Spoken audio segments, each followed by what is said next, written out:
Welcome back to another story on Infidelity Tales Lab. Before we begin, tell us, where in the world are you watching from? Now, let's dive into today's story. Chapter 1. The Birthday Humiliation. Alex Johnson had always prided himself on being a patient man. 20 years in the military had taught him the value of calculated restraint, of observing before acting.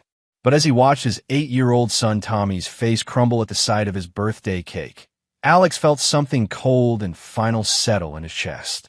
Sarah Johnson stood in the kitchen doorway, her blonde hair perfectly styled despite the early morning hour, watching their son with barely concealed amusement.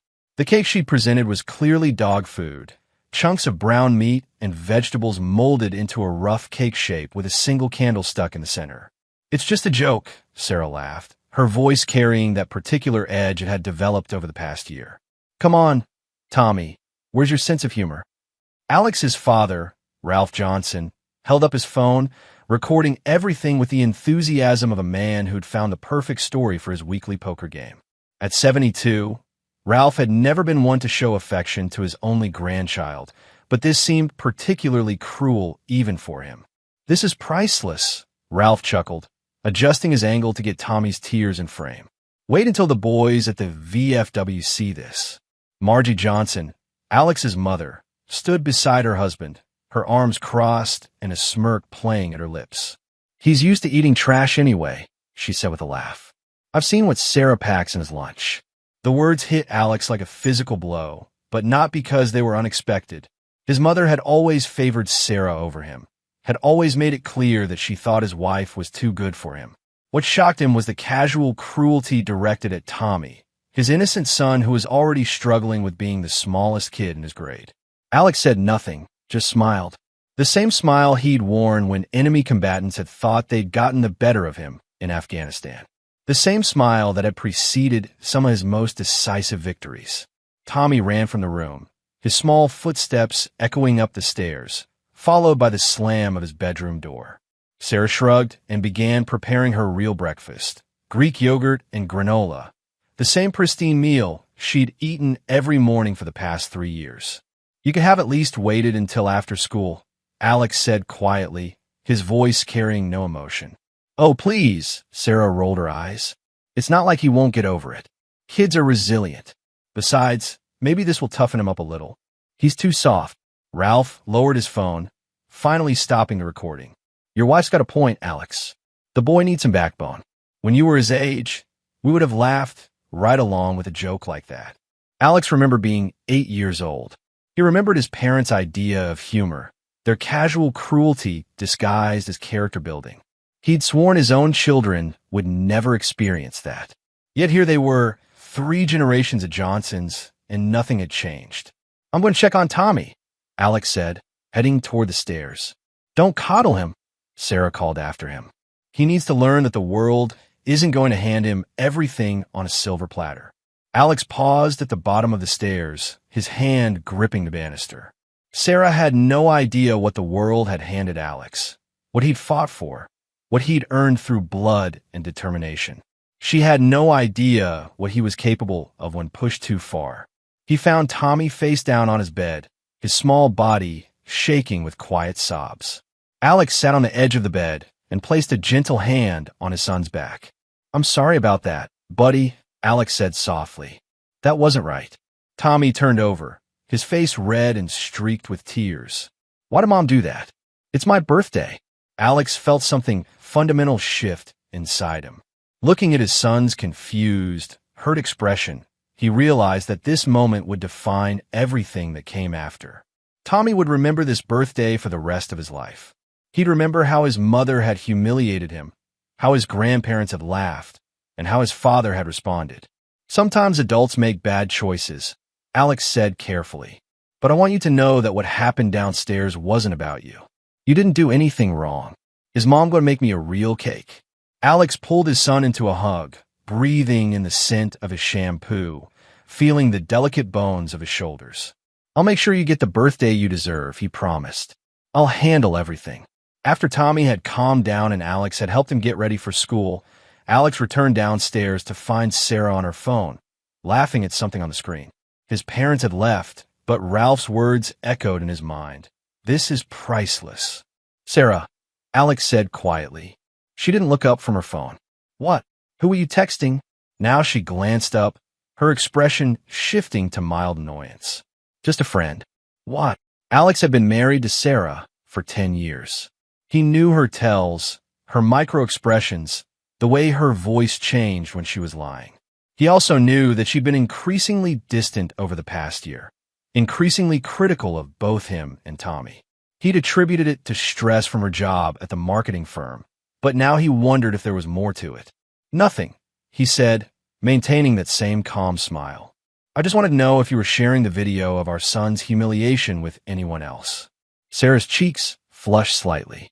It was just funny, Alex. God, you're so sensitive. It's not like I posted it on social media or anything. But she had shared it with someone she was comfortable enough with to send a video of their family's private moment. Someone who would appreciate the humor in a child's disappointment.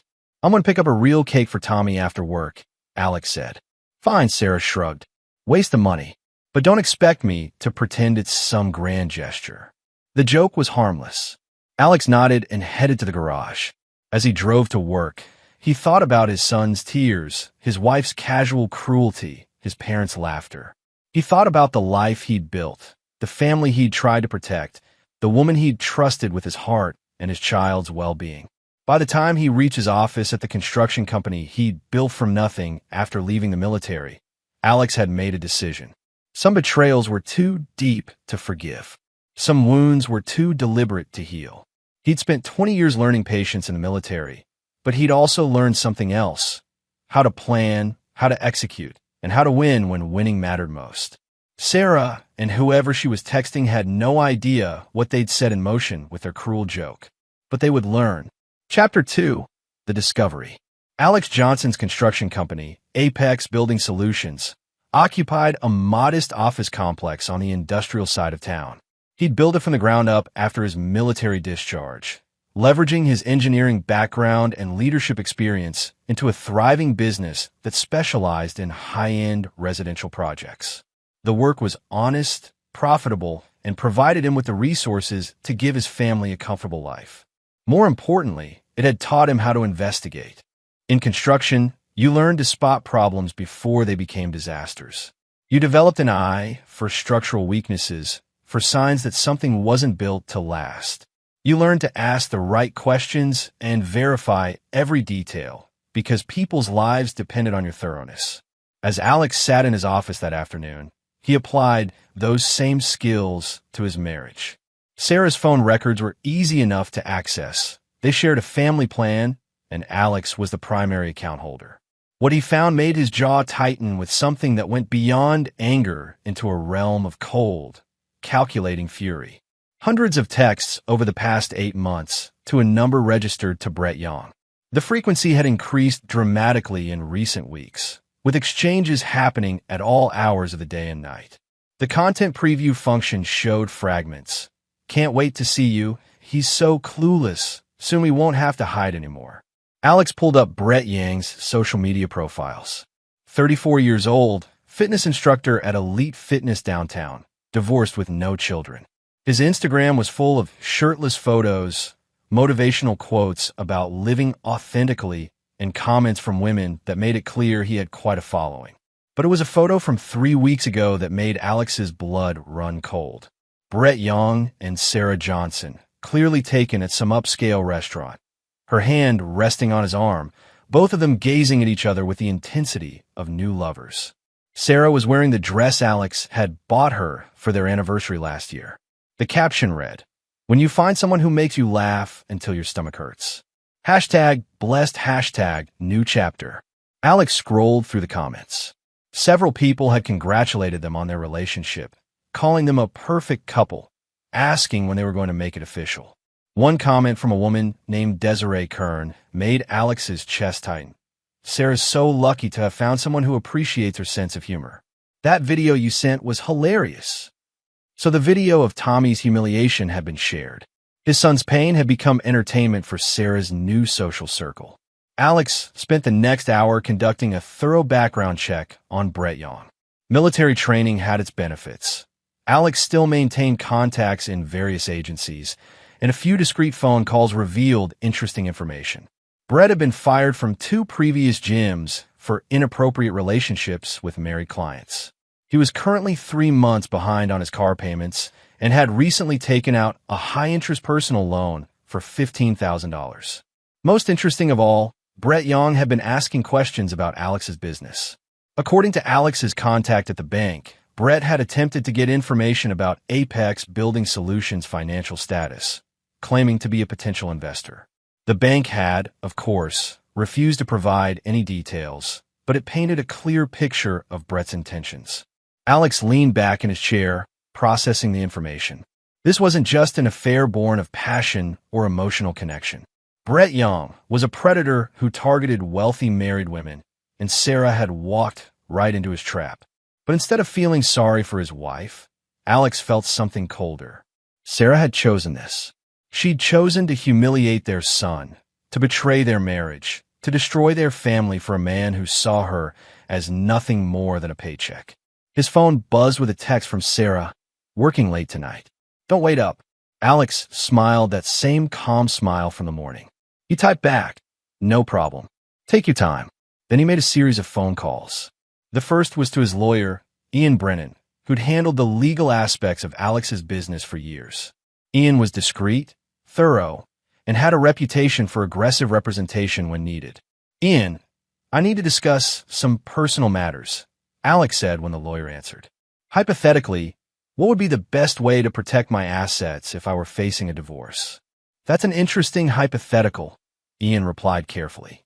"How time-sensitive is this hypothetical situation?" "Very." "I see. Well, hypothetically, the sooner we act, the better positioned you'd be. There are several strategies we could employ, but timing is crucial. How confident are you that divorce is inevitable?"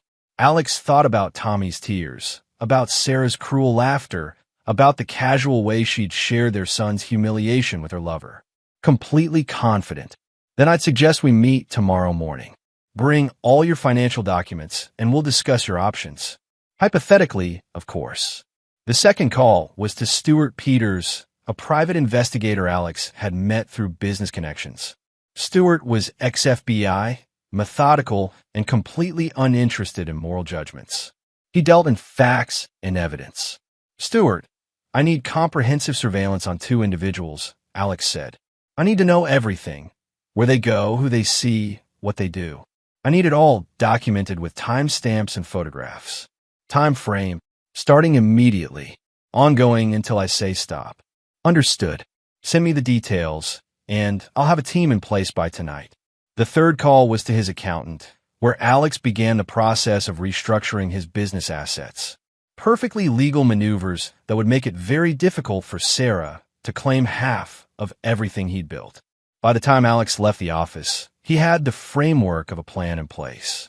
But this wasn't just about protecting himself financially. This was about justice. This was about making sure that people who hurt innocent children face consequences. As he drove to pick up Tommy's birthday cake, an elaborate chocolate creation from the best bakery in town, Alex thought about the next phase of his strategy. Sarah and Brett Young had underestimated him, had seen him as just another clueless husband who could be manipulated and discarded. They had no idea they were dealing with a man who'd spent 2 decades learning how to neutralize threats. When Alex arrived home, he found Tommy sitting at the kitchen table, working on homework with the focused concentration of a child trying to forget a bad day. His son's face lit up when he saw the cake box. "Is that for me?" Tommy asked. "Happy birthday, buddy," Alex said, setting the box on the counter. The real celebration starts now. As they shared cake and Alex listened to Tommy talk about his day at school, Alex felt his resolve solidify. This boy deserved better than a mother who would humiliate him for entertainment and grandparents who would laugh at his pain. He deserved a father who would fight for him, who would create a better life for both of them. Sarah came home at midnight, slipping into bed beside Alex with the satisfied exhaustion of someone who'd had a very good evening. She smelled like expensive cologne that wasn't Alex's brand. "How was work?" Alex asked quietly in the darkness. "Exhausting," Sarah murmured, "but productive." We're making progress on the Morrison account. Alex knew there was no Morrison account. He'd checked. I'm glad, he said, and meant it. Every lie Sarah told, every deception she added to the pile, would make what came next easier to justify. Sweet dreams. As Sarah drifted off to sleep beside him, Alex stared at the ceiling and finalized his plans. Tomorrow, the real work would begin. Chapter 3. The Foundation. The next morning brought the first tangible results of Alex's investigation. Stuart Peters had worked quickly, and the photographs he delivered painted a clear picture of Sarah and Brett's relationship. The gym sessions that ran late into the evening, the hotel visits during Sarah's supposed client lunches, the intimate dinners at restaurants across town where they thought they wouldn't be recognized. But it was the video footage that truly captured Alex's attention. Stuart had managed to record Sarah and Brett at a coffee shop, laughing over Sarah's phone as they replayed the video of Tommy's birthday humiliation. Brett's reaction was particularly telling. He'd thrown his head back in genuine amusement, slapping the table as if it were the funniest thing he'd ever seen. The boy needs to toughen up anyway. Brett's voice came through clearly on the recording. Kids today are too soft. A little embarrassment builds character. Sarah had nodded enthusiastically. Exactly what I told Alex. He's always coddling Tommy. The kid needs to learn how the real world works. Alex closed the laptop and looked across his office at Ian Brennan, who'd been reviewing the financial documents they'd spent the morning organizing. This is solid evidence of adultery, Ian said, tapping the stack of photographs. In this state, that gives us significant leverage. Combined with the asset restructuring we've implemented, you'll be in a very strong position. What about custody? Alex asked. Given the evidence of Sarah's casual cruelty toward your son, documented in her own words and actions, I'd say you have an excellent chance of primary custody, especially with your military background and stable business ownership. You're exactly the kind of father courts prefer to see you raising children. Alex nodded, but his mind was already moving beyond the legal aspects of divorce. Sarah and Brett had made this personal when they'd humiliated Tommy. They crossed a line that couldn't be uncrossed with paperwork and court orders. Ian, I need you to handle something else for me, Alex said. I want to buy Brett Yang's debt. The lawyer raised an eyebrow. His debt? He owes $15,000 on a personal loan, 3 months behind on his car payments, and I imagine he has credit card debt as well. I want to purchase all of it through intermediary companies so he doesn't know I'm involved. That's unusual and potentially expensive. What's your goal? Alex's smile was cold and patient. Control. When you own someone's debt, you own them. I want Brett Yang to understand exactly how precarious his position is. I can make some calls, Ian said carefully. But Alex, whatever you're planning, make sure it stays within legal boundaries. You don't want to give Sarah ammunition in custody proceedings.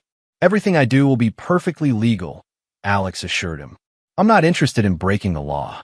I'm interested in using it to my advantage. After Ian left, Alex spent the afternoon researching Brett Yang's gym, Elite Fitness. The business was struggling. High overhead, expensive equipment loans, and declining membership numbers. The owner, Eduardo Hoyt, was a former bodybuilder who'd invested everything he had into the gym and was now facing financial difficulties. Alex called Eduardo and arranged a meeting for the following day, presenting himself as a potential investor interested in the fitness industry. It wasn't entirely false. Alex had been considering diversifying his business portfolio, and gyms could be profitable with proper management. That evening, Alex took Tommy out for dinner at their favorite restaurant, just the two of them. His son was still subdued from the morning's humiliation, but he perked up when Alex let him order dessert without finishing his vegetables. Dad, why did Mom put dog food in my cake? Tommy asked between bites of ice cream. Alex had been dreading this question, but he'd prepared for it. Sometimes people make choices that hurt others, even when they don't mean to. Your mom thought it would be funny, but she didn't think about how it would make you feel. Grandpa and Grandma thought it was funny too. I know, buddy, and that wasn't right either. You know what, though? You handled it with more dignity than any of them showed. I'm proud of you for that. Tommy considered this seriously, the way children do when they're trying to understand the complex motivations of adults. Are you mad at Mom? Alex chose his words carefully. I'm disappointed that she hurt your feelings, and I'm going to make sure it doesn't happen again. Promise. Promise. When they returned home, Sarah was in the living room, lounging on the couch with her phone. She barely looked up when they entered. How was dinner? She asked, but her tone suggested she was asking out of obligation rather than interest. Good, Alex replied. Tommy, why don't you go get ready for bed? I'll be up to read with you in a few minutes. After Tommy had gone upstairs, Alex sat down across from Sarah. She was scrolling through social media, occasionally smiling at something on her screen. We need to talk about this morning, Alex said. Sarah sighed heavily, as if the conversation was an imposition. Alex, I already told you, it was just a joke. You're making way too big a deal out of this. Our son was humiliated on his birthday. My parents filmed it. You shared it with your friends. How is that not a big deal? For the first time, Sarah looked directly at him, and Alex caught a flash of something cold in her eyes. Maybe if Tommy wasn't so sensitive, it wouldn't have been such a problem. And maybe if you didn't coddle him so much, he'd be able to handle a little teasing. Teasing. Alex kept his voice level, but inside his resolve crystallized further. Sarah, you gave our 8-year-old son dog food instead of a birthday cake, and then laughed when he cried. That's not teasing. That's cruelty. Sarah's cheeks flushed, but with anger rather than shame. Oh, please. One disappointing moment isn't going to traumatize him. Kids need to learn that life isn't always fair. If anything, I was doing him a favor by preparing him for reality. Alex studied his wife's face, looking for any sign of remorse, any indication that she understood the gravity of what she'd done. He found nothing but defensive irritation and self-justification. You're right, he said finally. Life isn't always fair. Sometimes people who think they're cleverer than everyone else discover that they've seriously miscalculated. Sarah's expression shifted slightly, as if she'd caught something in his tone that she couldn't quite identify. What's that supposed to mean?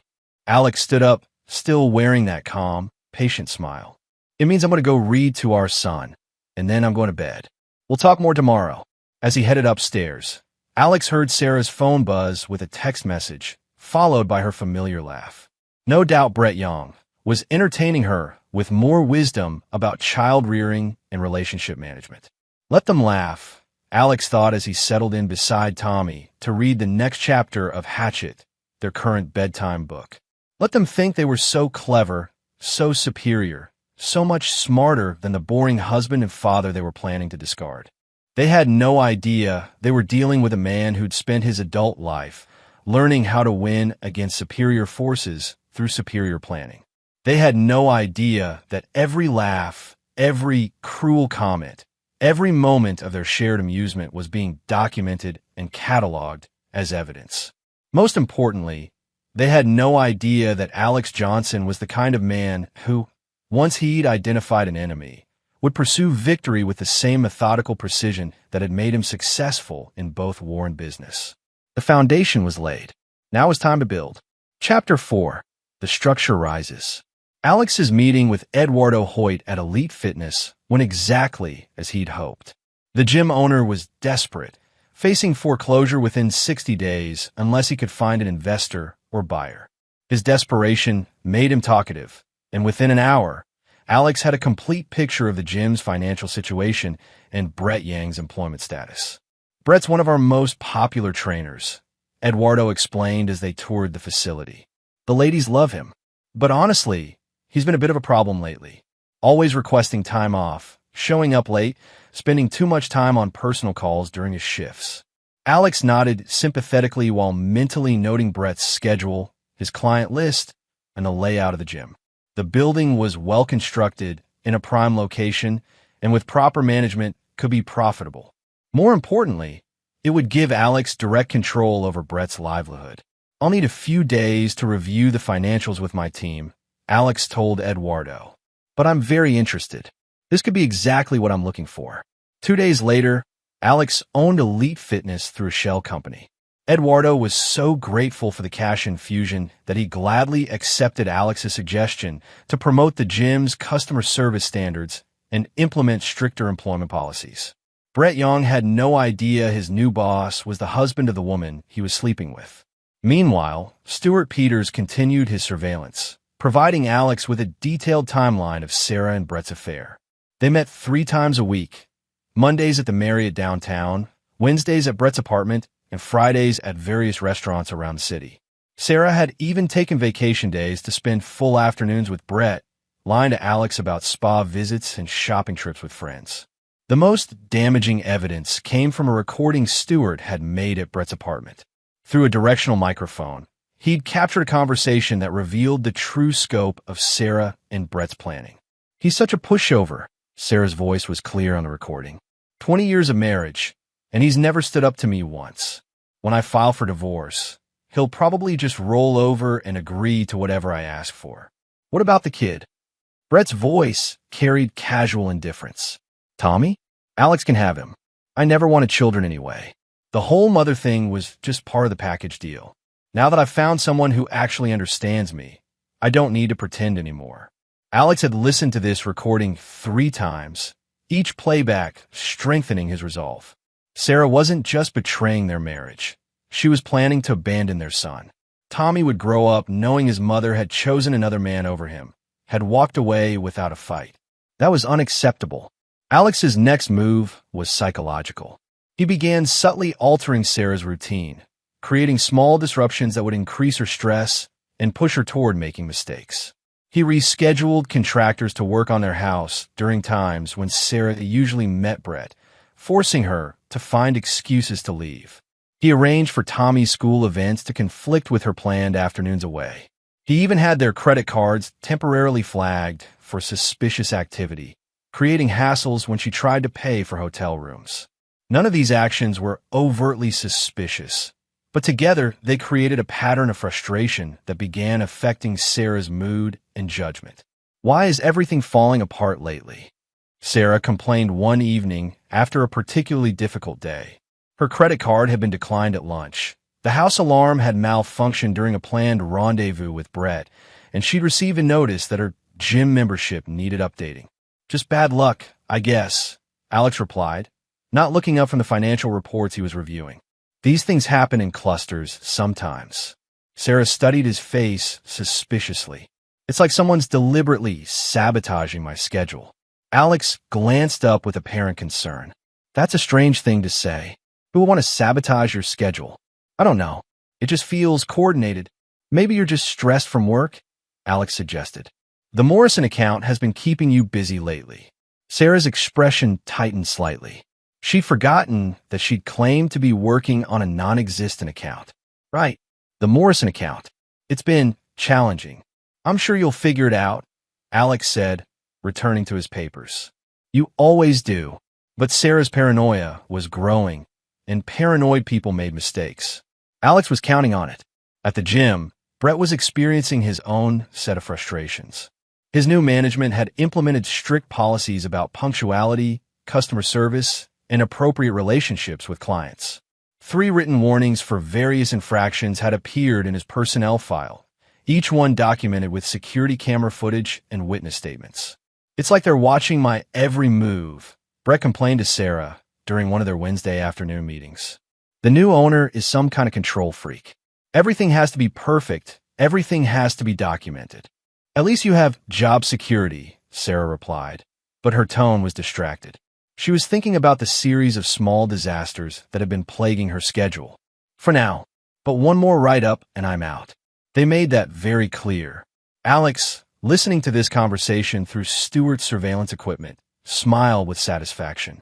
Brett was walking a tightrope, and Alex controlled both ends of the rope. The debt acquisition had also been successful. Through a series of intermediary companies, Alex now owned Brett's car loan, his personal loan, and had purchased his credit card debt from the original issuer. Brett had no idea that his financial obligations now ran directly to the man whose wife he was seducing. Phase 2 of Alex's plan was ready to implement. Late one evening, as Sarah slept beside him, Alex received a text from an unknown number. "Your wife is cheating on you. Elite Fitness, Tuesday, 3 p.m. Check the Marriott downtown if you want proof." Alex deleted the message and smiled in the darkness. Anonymous tips were so useful especially when they came from fictional concerned citizens who happened to know exactly when and where to look for evidence. Tomorrow, Alex would play the role of the suspicious husband, conducting his own investigation and discovering his wife's betrayal. He would be shocked, hurt, and desperate for guidance. The perfect setup for what would come next. Sarah and Brett had no idea they were about to spring their own trap. Chapter 5. The Walls Close In. Alex's performance as the devastated husband, discovering his wife's affair, was flawless. He followed Sarah to the Marriott on Tuesday afternoon, timing his arrival to catch her and Brett entering the elevator together. The security cameras captured his apparent shock, his hands trembling as he approached the front desk, his voice breaking as he asked which room his wife had checked into. "I'm sorry, sir, but I can't provide guest information," the desk clerk had said. "Please," Alex had replied, his voice perfectly pitched between hurt and desperate. "I think my wife is here with another man. I just need to know if I'm losing my mind." The desk clerk, a young woman named Cara Mays, had taken pity on him. While she couldn't provide room numbers, she could confirm that a Sarah Johnson had indeed checked in that afternoon with a male companion. Alex had thanked her profusely, handed her a $100 tip, and left the hotel looking like a broken man. The security footage would show exactly what any reasonable person would expect to see: a loyal husband discovering the worst betrayal possible. That evening, Alex confronted Sarah with the evidence he'd gathered. He sat her down in their living room, his hands visibly shaking, his voice carefully modulated to convey hurt rather than anger. "I followed you today," he said quietly. "I know about Brett Young." Sarah's face went through a rapid series of expressions: surprise, panic, calculation, and finally defiance. "How long have you known?" "I've suspected for a while, but today confirmed it." "Sarah, we've been married for 10 years. We have a son together. How could you do this to our family?" Instead of remorse, Sarah's expression hardened into something cold and determined. "Because I'm not happy, Alex. I haven't been happy for years. Brett makes me feel alive again, makes me feel like the woman I used to be before I got trapped in this suburban housewife nightmare." Alex blinked as if he'd been slapped. "Trapped? Sarah, we built this life together. We planned it together." "You planned it," Sarah corrected. "I went along with it because I thought it was what I was supposed to want. But I'm done pretending. I'm done living a lie for the sake of appearances." "What about Tommy?" Sarah's expression didn't soften. "Tommy will be fine. Kids adapt. He'll probably be better off with you anyway. You're the one who actually enjoys playing house." Alex let his shoulders slump, playing the role of the defeated husband. "So what happens now?" "Now, I'm going to be honest for the first time in years," Sarah said, standing up and pacing to the window. "I want a divorce, Alex. I want to start over with someone who actually appreciates me. Someone like Brett Young. Yes, someone like Brett." Alex was quiet for a long moment, letting the silence stretch between them. "Can I ask you something? And will you give me an honest answer?" Sarah turned back to him, and for just a moment, her expression softened slightly. "What? Was any of it real? Our marriage, our family, was any of it real for you?" Sarah considered the question, and when she answered, her voice carried a finality that confirmed everything Alex had suspected. "I thought it was at the time, but looking back, I think I was just playing a role that everyone expected me to play. Brett helped me realize that I don't have to keep pretending to be someone I'm not." Alex nodded slowly, as if processing this devastating revelation. "I see. And the thing with Tommy's birthday cake, was that part of being your authentic self?" A flicker of discomfort crossed Sarah's face. I was stressed. Brett said Tommy needed to toughen up, and I guess I let that influence me too much. Brett has opinions about how to raise our son. He's been around kids before. He knows what he's talking about." Alex filed this information away with everything else. Sarah was so deep in her fantasy that she was taking parenting advice from a man who had no children and no apparent interest in having any. "What do you want from me?" Alex asked quietly. "I want you to make this easy," Sarah replied. "I want us to handle this like adults. We'll split everything fairly, figure out custody arrangements, and move on with our lives." Alex nodded as if he were considering this reasonable proposal. "I'll need some time to process all of this." It's a lot to take in. Of course. Take all the time you need. But Alex, I hope you understand that my mind is made up. This isn't something I'm doing impulsively. I've thought about it for months.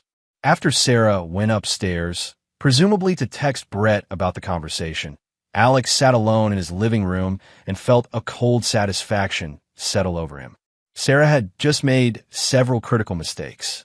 She'd admitted to adultery without any coercion. She'd expressed her intention to abandon their son. Most importantly, she'd revealed that Brett Young was influencing her decisions about Tommy's welfare. Any family court judge would find Sarah's casual attitude toward her son's emotional needs deeply troubling. But Alex wasn't content to simply win a custody battle. Sarah and Brett had hurt his child, had laughed at Tommy's pain, had planned to tear apart his family for their own selfish desires. Legal victory wasn't enough. They needed to understand that actions had consequences and that some people couldn't be manipulated or discarded without repercussions. The next phase of Alex's plan required precision, timing, and careful orchestration. Over the following week, he began implementing a series of moves that would systematically dismantle both Sarah and Brett's carefully constructed lives. At Elite Fitness, Brett received his final warning for inappropriate conduct with female clients. Security cameras had captured him exchanging personal phone numbers with married women, using gym equipment during off hours without authorization, and spending excessive time in private training sessions that involved more conversation than exercise. One more incident and you're terminated, Eduardo informed him. The new ownership is very strict about maintaining professional standards. Brett was furious but powerless. He needed the job, especially with his mounting debt obligations. What he didn't know was that those debts were about to become much more demanding. Alex's intermediary companies began calling in Brett's loans simultaneously. His car loan was accelerated due to missed payments. His personal loan was declared in default, and his credit card were frozen pending review of his account status. Within a single week, Brett went from financial stress to financial crisis. How can they all demand payment at once? Brett asked Sarah during one of their increasingly tense meetings. It's like they're coordinating against me. Maybe it's just bad timing, Sarah replied, but she was dealing with her own mysterious problems. Her credit score had suddenly dropped due to irregularities in her financial history. Her company's HR department had received an anonymous tip about her falsified expense reports, leading to an internal investigation. Even her gym membership had been revoked due to a clerical error that would take weeks to resolve. Both Sarah and Brett were beginning to feel like they were under siege, but neither could identify the source of their troubles. Their stress was affecting their relationship, creating tension and blame where there had once been passion and excitement. Alex watched it all unfold with the patience of a man who understood that the best victories were those where your enemies defeated themselves. He was simply providing the pressure that revealed their true characters. The final phase was ready to begin. Chapter 6: The Trap Springs. The anonymous letter arrived at Sarah's workplace on a Thursday morning, delivered by a courier service that had no record of who had paid for the delivery. It was addressed to her personally and marked confidential, personal matter. Inside was a single sheet of paper with a brief message printed in generic font. Your husband knows everything. He's been planning his revenge for weeks. Check your bank accounts. Check your credit report. Ask yourself why everything in your life is suddenly falling apart. Get out now before it's too late. Sarah's hands trembled as she read the message twice, then a third time. She immediately called Brett, who was dealing with his own crisis at the gym. We need to meet, she said, her voice tight with panic. Something's wrong. Something's very wrong. They met at a coffee shop across town, both looking haggard and suspicious. Sarah showed Brett the letter, and his face went pale as he read it. This explains everything, Brett said, his voice hollow. The job problems, the loan issues, the surveillance at work. He's been orchestrating this whole thing. But how? Alex doesn't have the connections or the knowledge to pull off something like this. He builds houses. He was military, Brett reminded her. Special forces guys learn all kinds of skills. And he's got money, Sarah. Rich people can buy any kind of help they need. Sarah felt a chill of real fear.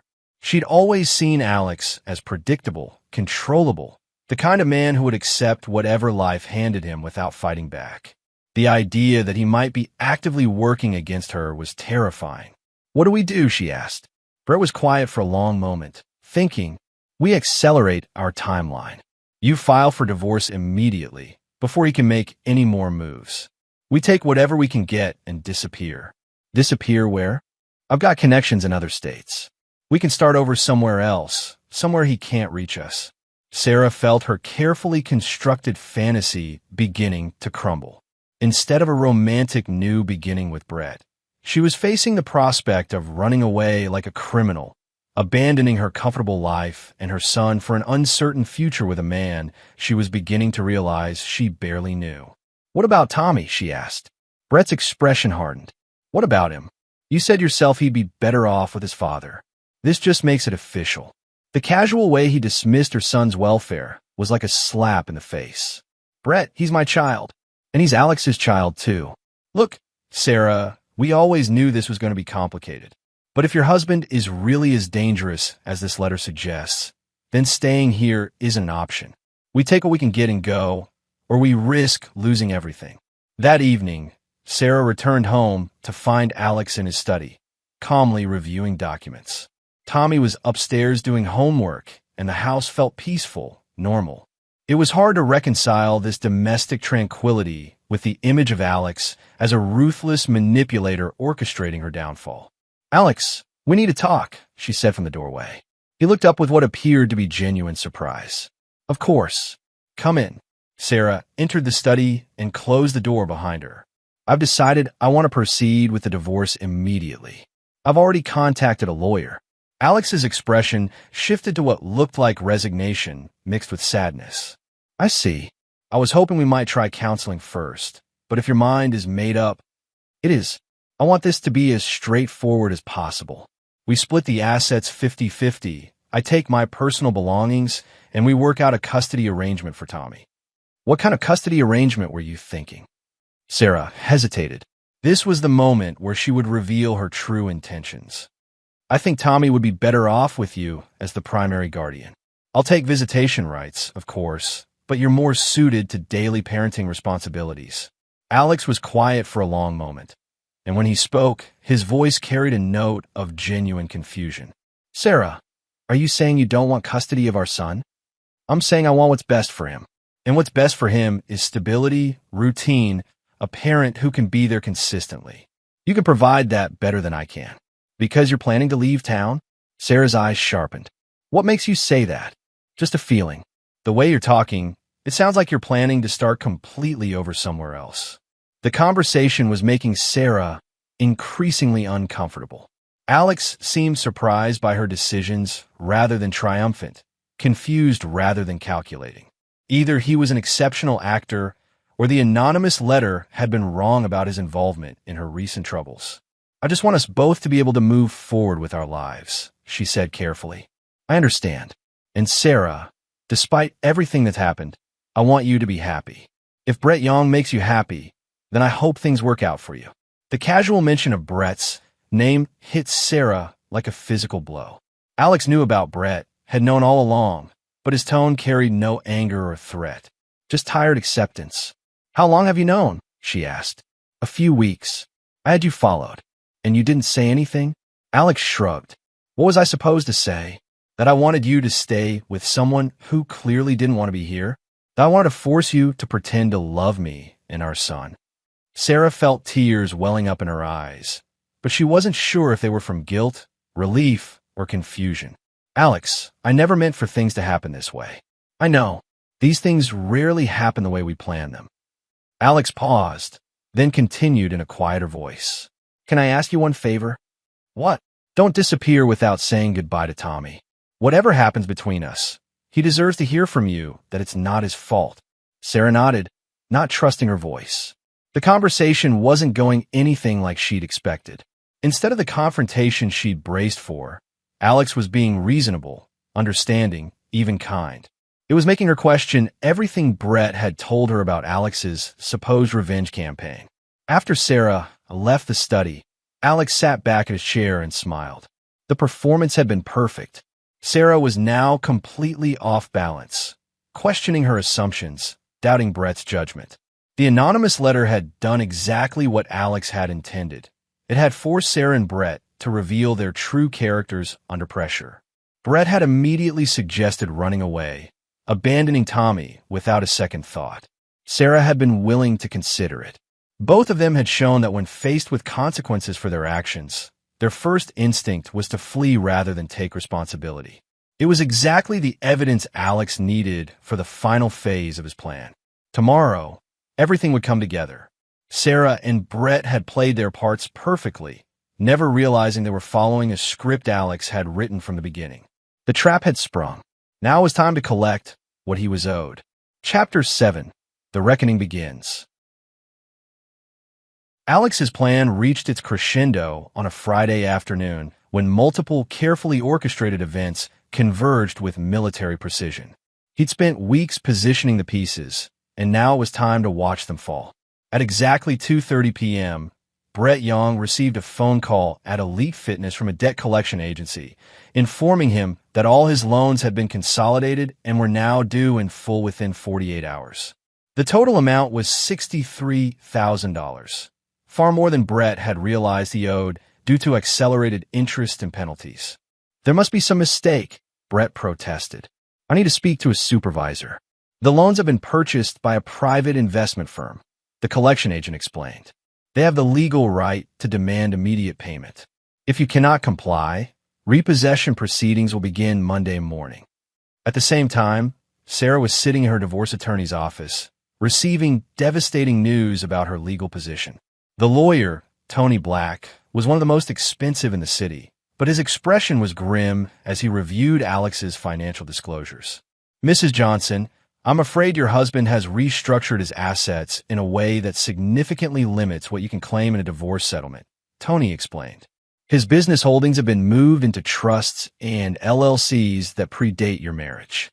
Most of your joint assets appear to have been funded primarily by his earnings, which gives him considerable leverage. But we've been married for 10 years, Sarah protested. I contributed to building that life. That's certainly an argument we can make, but the documentation suggests otherwise. Your husband has been very thorough in establishing the source of all marital assets. Additionally, we have the problem of the adultery evidence. Sarah's stomach dropped. What adultery evidence? Tony slid a thick folder across the desk. Security camera footage, private investigator reports, financial records showing hotel payments and gifts to your boyfriend. Mrs. Johnson, your husband has documented everything. In a state where adultery affects both asset division and custody decisions, this evidence is devastating. Sarah opened the folder with trembling hands and saw photograph after photograph of her and Brett together. Hotel receipts with her signature, text message transcripts, even the video of Tommy's birthday humiliation, with timestamps showing when she'd shared it with Brett. There's more, Tony continued. Your husband has evidence that your boyfriend has been influencing your parenting decisions regarding your son.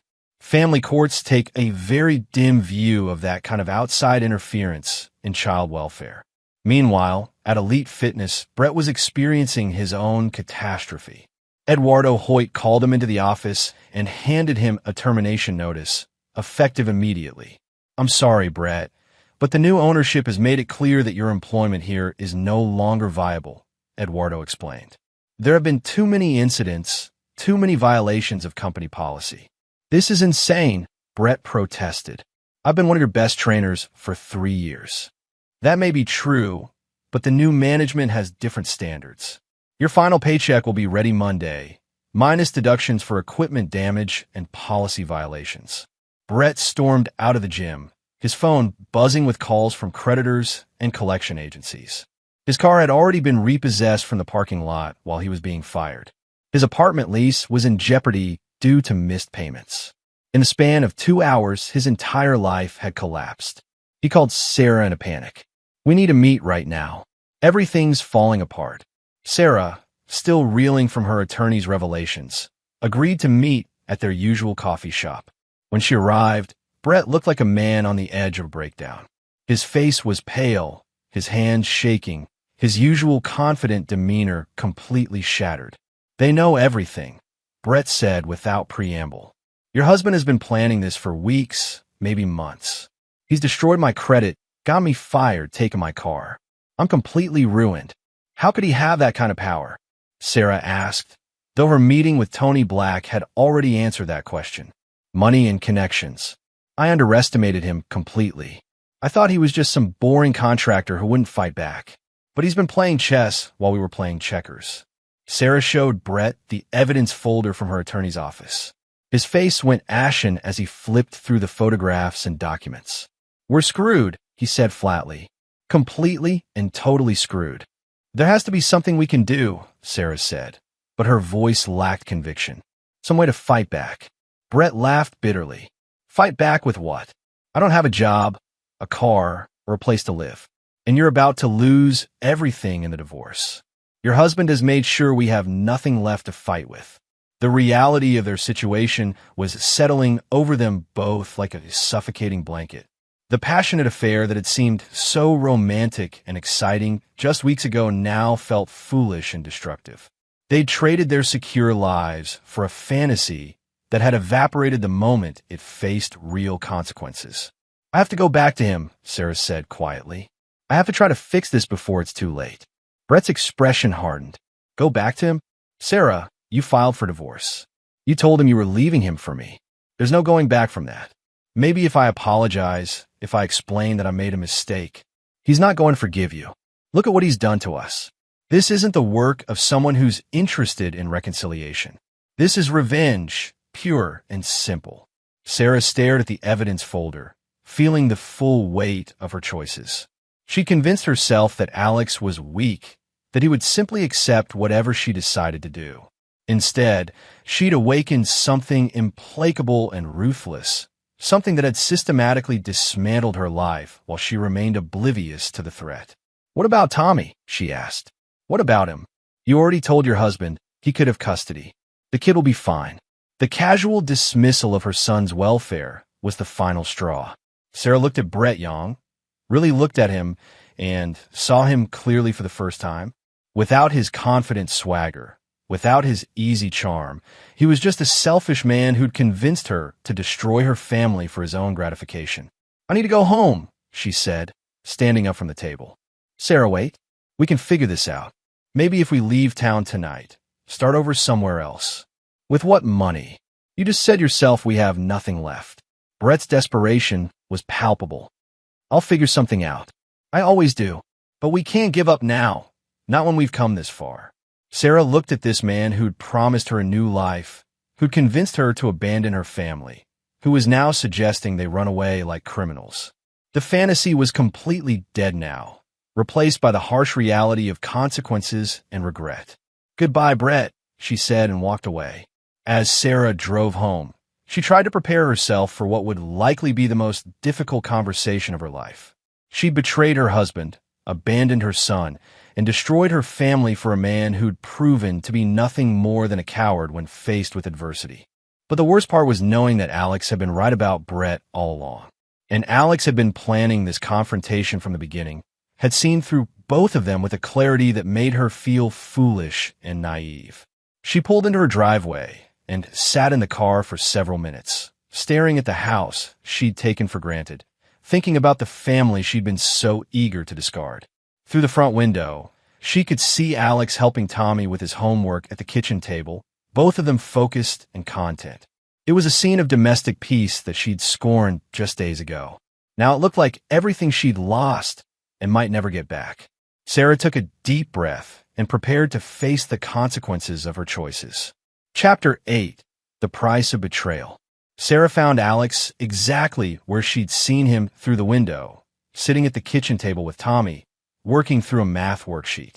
The scene was so normal, so comfortable, that it made her chest ache with regret. This was what she'd thrown away. Not just a marriage, but a family, a home, a life that she'd been too selfish to value. "Dad, I don't understand this one," Tommy was saying, pointing to a word problem about calculating the area of a rectangle. "Let's break it down," Alex replied patiently. "What information does the problem give us?" Sarah watched this interaction for a moment, remembering when she used to be part of these evening routines. When had she stopped caring about Tommy's homework, about his small daily struggles and victories? When had she started seeing her own family as an obstacle to her happiness instead of the foundation of it? "Alex, can we talk?" she said from the doorway. Both Alex and Tommy looked up. Alex's expression was neutral, but Tommy's face brightened with genuine pleasure at seeing his mother. "Mom, want to help with my math? Dad's really good at explaining it." Sarah felt her throat tighten. "Maybe later, sweetheart. I need to talk to your dad first." Alex stood up, ruffling Tommy's hair. "Keep working on that one, buddy. I'll be right back." They went into Alex's study, where Sarah had initiated so many conversations over the years. Now the room felt different, charged with tension and unspoken accusations. Alex closed the door and turned to face her, his expression calm but watchful. "How did your meeting with the lawyer go?" he asked. Sarah was startled by the directness of the question. "You know about that?" "Sarah, I've known about everything from the beginning. Your affair with Brett Young, your plans to leave, your intention to abandon Tommy. I've been waiting for you to be honest about it." The word abandon hit Sarah like a physical blow. "I wasn't abandoning Tommy. I thought he'd be better off with you." "Better off or more convenient for your new life?" Sarah couldn't meet his eyes. "Alex, I know I've made terrible mistakes. I know I've hurt you and Tommy, and I'm sorry. I'm so sorry. Are you sorry because you regret your choices, or because those choices have consequences?" The question was devastating in its accuracy. Sarah realized she didn't know the answer, and that uncertainty terrified her. "I want to try to fix this," she said quietly. "I want to find a way to make things right." Alex studied her face for a long moment. "Do you love Brett Young?" I thought I did, but I don't think I really knew him. When everything started falling apart, he just wanted to run away. He was willing to abandon Tommy without a second thought. And that surprised you?" Sarah's cheeks burned with shame. "Yes. No. I don't know. I wasn't thinking clearly about any of this." "You were thinking clearly enough to humiliate our son on his birthday. You were thinking clearly enough to share that humiliation with your boyfriend. You were thinking clearly enough to plan a life that didn't include Tommy." Each accusation was delivered in the same calm, measured tone, but they cut deeper than shouting would have. Sarah felt tears starting to fall, but Alex's expression didn't soften. "I know," she whispered. "I know I was cruel to him. I know I was a terrible mother. But Alex, I want to try to be better. I want to try to fix this family." "Why?" The single word hung in the air between them. Sarah realized that Alex was asking her to examine her true motivations, to be honest about whether her desire for reconciliation was genuine or just another form of self-preservation. "Because I love you," she said finally. "Because I love Tommy. Because I threw away the most important things in my life for something that was never real." Alex was quiet for a long time, and when he spoke, his voice carried a finality that made Sarah's heart sink. "Sarah, there's something you need to understand. I could forgive you for betraying me. I could probably even forgive you for the affair, for the lies, for choosing another man over our marriage. But I will never forgive you for what you did to Tommy. Alex, please. You humiliated our 8-year-old son on his birthday. You laughed while he cried. You shared his pain with your boyfriend as entertainment. And when you thought about your future with Brett, you saw Tommy as an inconvenience to be discarded." Sarah felt the weight of those accusations settling over her like a suffocating blanket. "I know I was wrong. I know I hurt him. But children forgive, don't they? Can I try to make it up to him? Tommy does forgive easily. He's a good kid with a generous heart. But I'm his father, and my job is to protect him from people who would hurt him, even if one of those people is his mother." The finality in Alex's voice was terrifying. Sarah realized that she'd fundamentally misunderstood the man she'd married. She'd seen his kindness as weakness, his patience as passivity. She'd never considered that beneath that calm exterior was a core of absolute resolve when it came to protecting the people he loved. "What happens now?" she asked. "Now you make a choice," Alex said. "You can fight the divorce, try to claim assets you have no legal right to, attempt to get custody of a child you've already demonstrated you don't want. You can make this ugly and painful for everyone involved. or where you can accept the settlement I'm offering. You get your personal belongings, your car, and $50,000 to help you start over.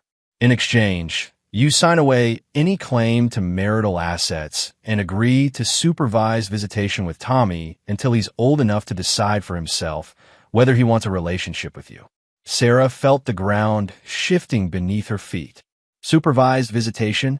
You've demonstrated poor judgment regarding Tommy's welfare. You've shown that you prioritize adult relationships over his emotional needs. Until you can prove otherwise, any contact with our son will be supervised by a court-appointed guardian. The proposal was devastating but not unreasonable. Sarah knew that any family court judge would reach similar conclusions based on the evidence Alex had gathered. Her choices had painted a clear picture of a mother who was willing to abandon her child for personal gratification. And if I don't agree, then we go to court, where a judge will see all the evidence of your adultery, your abandonment of Tommy, and your plan to leave the state with a man who has no legal right to influence decisions about her son's welfare. You'll get less money, lose any chance of meaningful custody, and Tommy will have to testify about how you made him feel when you gave him dog food for his birthday. The thought of Tommy having to relive that humiliation in court was unbearable. Sarah realized that Alex had constructed this choice carefully, making the path of least resistance also the path that would cause the least additional trauma to their son.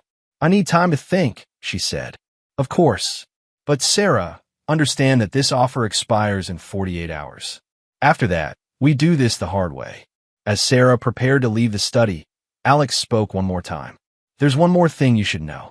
Brett Young has been completely cut off from all financial resources. His credit is destroyed, his employment terminated, his debts called in. He has nothing left and no way to rebuild. Sarah turned back to face him. Why are you telling me this? Because I want you to understand that running away with him isn't an option anymore.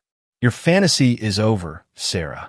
Now you have to live in the real world, where actions have consequences and people who hurt children face justice. Sarah left the study feeling like she'd been hollowed out from the inside. She'd entered the conversation hoping for forgiveness, for a chance to rebuild her family.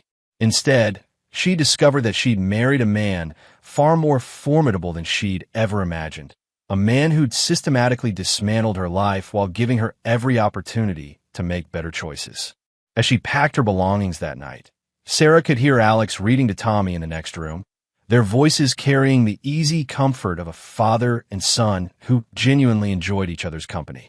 It was a relationship she'd taken for granted, a bond she'd been willing to sacrifice for her own selfish desires. Now it was lost to her, possibly forever. Chapter 9.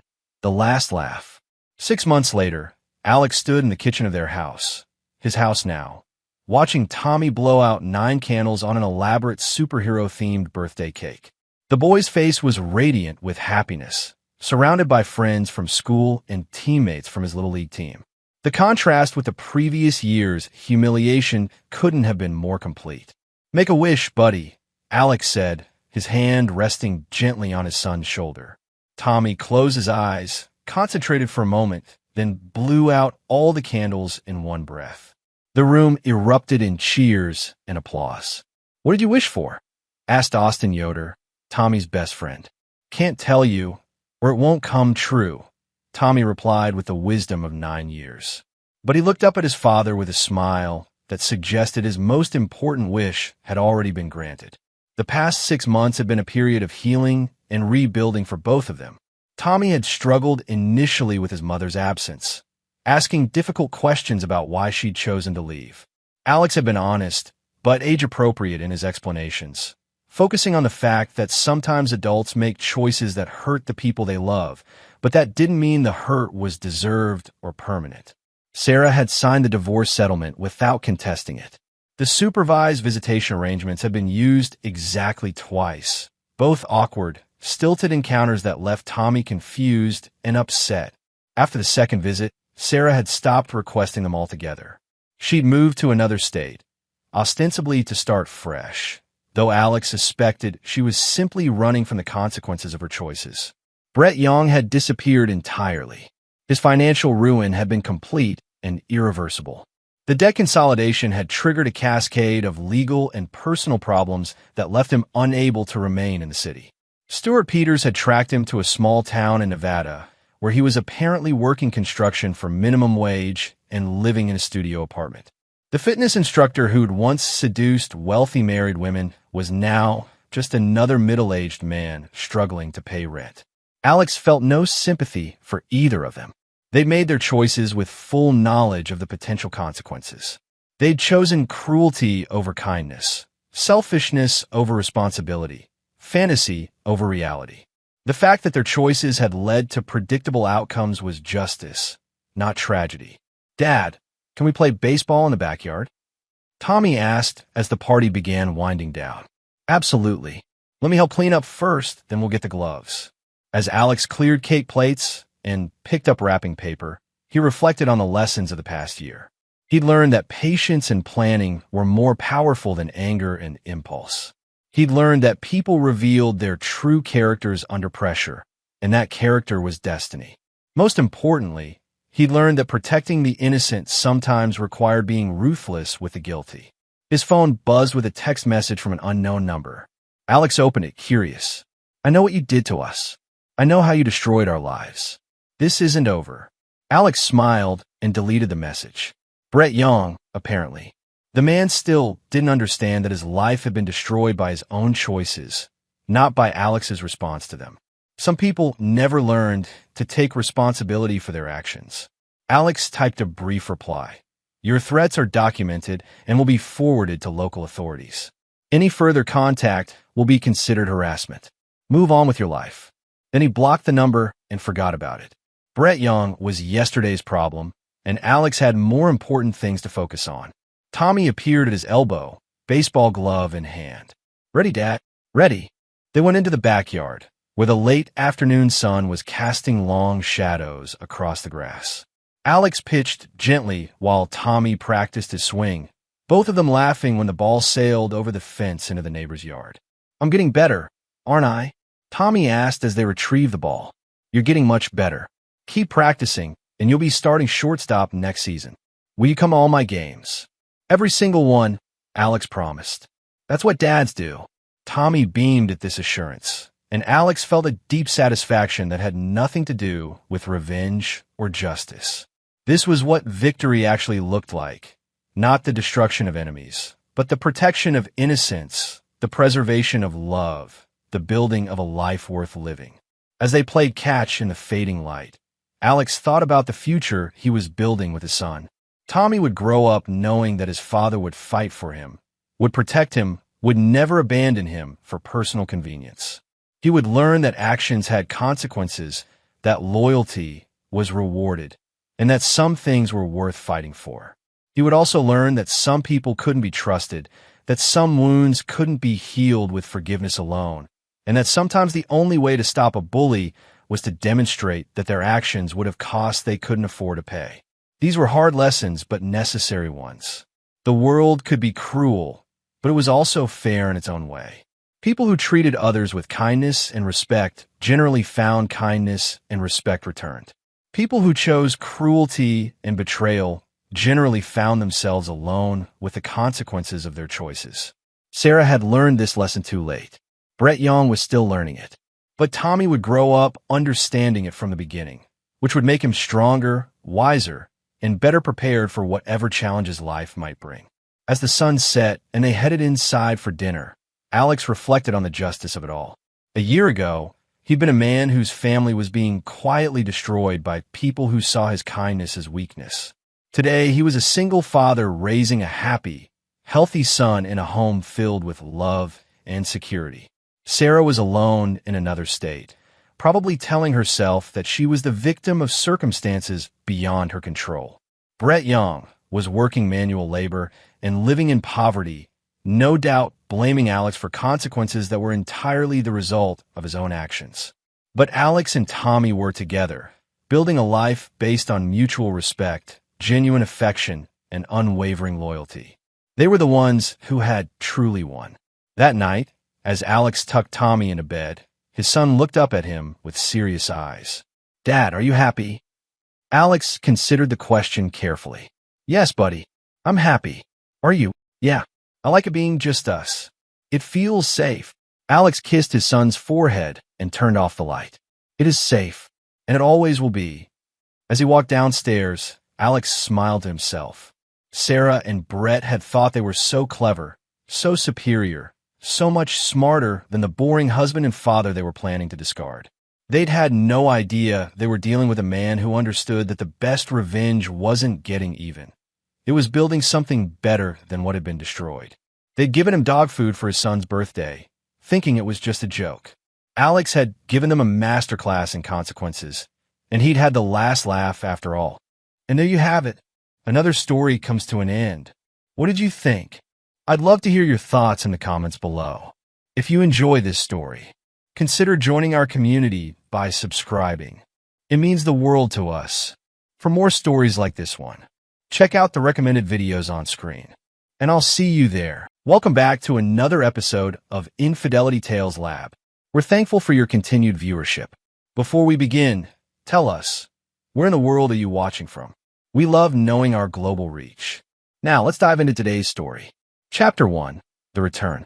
Derek Morrison adjusted his tactical watch as the C-130 touched down at Dover Air Force Base. 6 months in the Afghan mountains had carved away the last remnants of softness from his already hardened frame. At 38, the Special Operations veteran carried himself with the lethal grace of a predator, his steel-gray eyes missing nothing as he surveyed the familiar landscape of Delaware. The mission had been classified, extracting a high-value asset from Taliban territory, but Derek's mind wasn't on the operation's success. For weeks, something had gnawed at him. The phone calls home had grown shorter, Brianna's voice more distant. His 16-year-old daughter Amy's texts had become cold, almost hostile. Even Luke, his 14-year-old son who idolized him, seemed different during their video calls. Derek's instincts, honed by 15 years in special operations, screamed that something was wrong. He'd learned to trust those instincts. They kept him alive through 3 deployments in Iraq and 2 in Afghanistan. As he walked through the terminal, Derek noticed the stairs. At 6'3", with shoulders that strained his uniform, he commanded attention. But more than his physical presence, it was the aura of controlled violence that made people step aside. His fellow operators called him the Wolf, not because he hunted in packs, but because once he marked prey, he never stopped stalking. Derek had met Brianna 12 years ago at a military charity gala in Virginia Beach.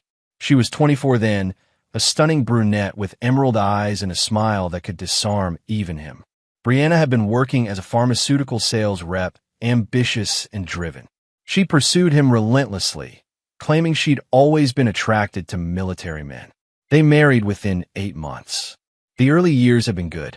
Brianna seemed to thrive as a military wife, hosting gatherings for other spouses, organizing charity events. She'd given birth to Amy 2 years into their marriage, then Luke 2 years later. Derek had believed they were building something solid, something worth fighting for. But as Derek's career progressed and his deployments became more frequent, cracks began to appear. Brianna grew resentful of his absences, complained about raising the children alone. She'd started drinking wine earlier in the evenings, spending more time on social media, going out with friends Derek had never met. 3 years ago, Brianna had surprised him by suggesting they move to an upscale neighborhood in Wilmington. She'd inherited money from her aunt, she claimed, enough for a substantial down payment on an $800,000 house. Derek had been suspicious. Brianna's family wasn't wealthy, but she'd shown him the documentation. The inheritance story checked out. Now, as Derek climbed into his Ford Raptor in the airport parking garage, he wondered if he'd been played. His phone buzzed with a text from his unit commander. Package delivered. Enjoy your leave, Wolf. You've earned it. Derek started the engine and began the 40-minute drive home. He'd planned to surprise Brianna and the kids, arriving a day early from what they thought was a 2-week training exercise. The truth that he'd been in Afghanistan on a Black Ops mission was something his family could never know. As he drove through the tree-lined streets of their neighborhood, Derek's unease intensified. The houses here cost more than most people made in 5 years. Perfectly manicured lawns, luxury cars in every driveway, the scent of old money and newer pretensions. It was a far cry from the military base housing where they'd started their marriage. Derek pulled into his driveway at 3:47 p.m. Brianna's white BMW X5 was absent, unusual for a Tuesday afternoon. Through his training, Derek had developed an almost supernatural awareness of patterns and disruptions. The neighbor's dog, a German shepherd named Rex, didn't bark at his arrival. Rex always barked at strangers, but not at Derek. This meant someone else had been coming and going regularly, someone Rex now recognized. Instead of using his key, Derek decided to observe first. He moved around to the backyard with a silent precision that had made him legendary among his peers. The sliding door to the patio was unlocked, a security violation he'd discussed with Brianna multiple times. Derek's jaw tightened. Inside, the house felt different. Not just empty, but deliberately arranged. Brianna had always been particular about cleanliness, but this felt staged. No evidence of daily living. No coffee mugs in the sink. No magazines scattered on the counter. No shoes by the door. Derek moved through his own home like a ghost, photographing everything with his phone. In the master bedroom, he found what he was looking for. The bed was made, but Derek could see the indentations where two people had lain recently.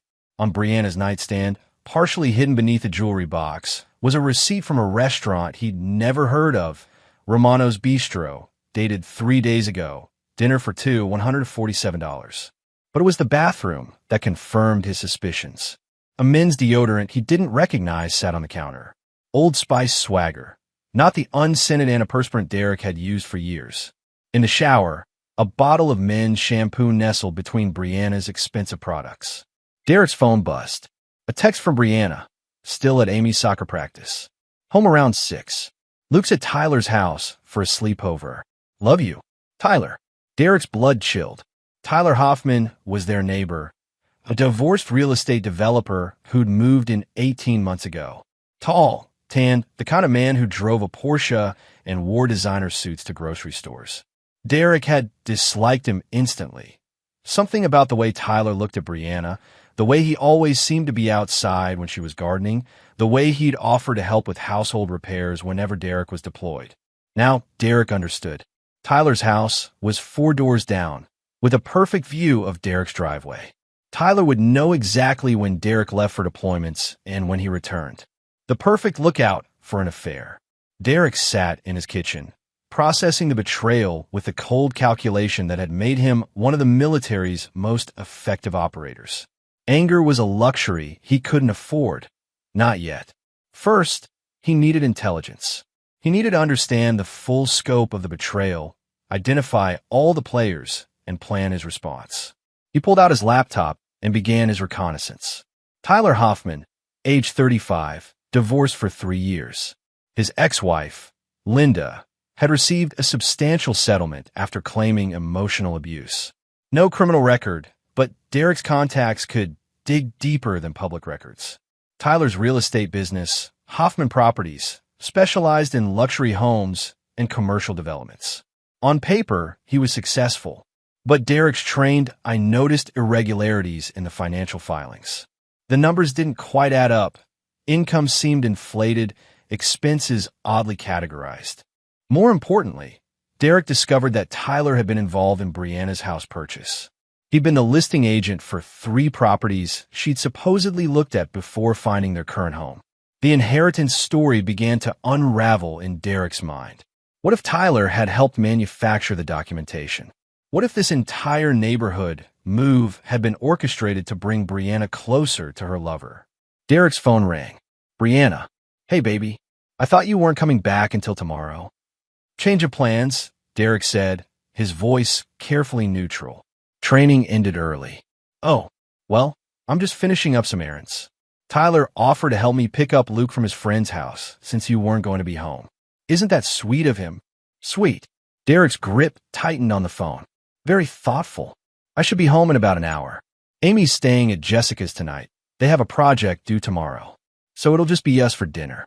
I was thinking of ordering from that Italian place you like. Derek almost laughed.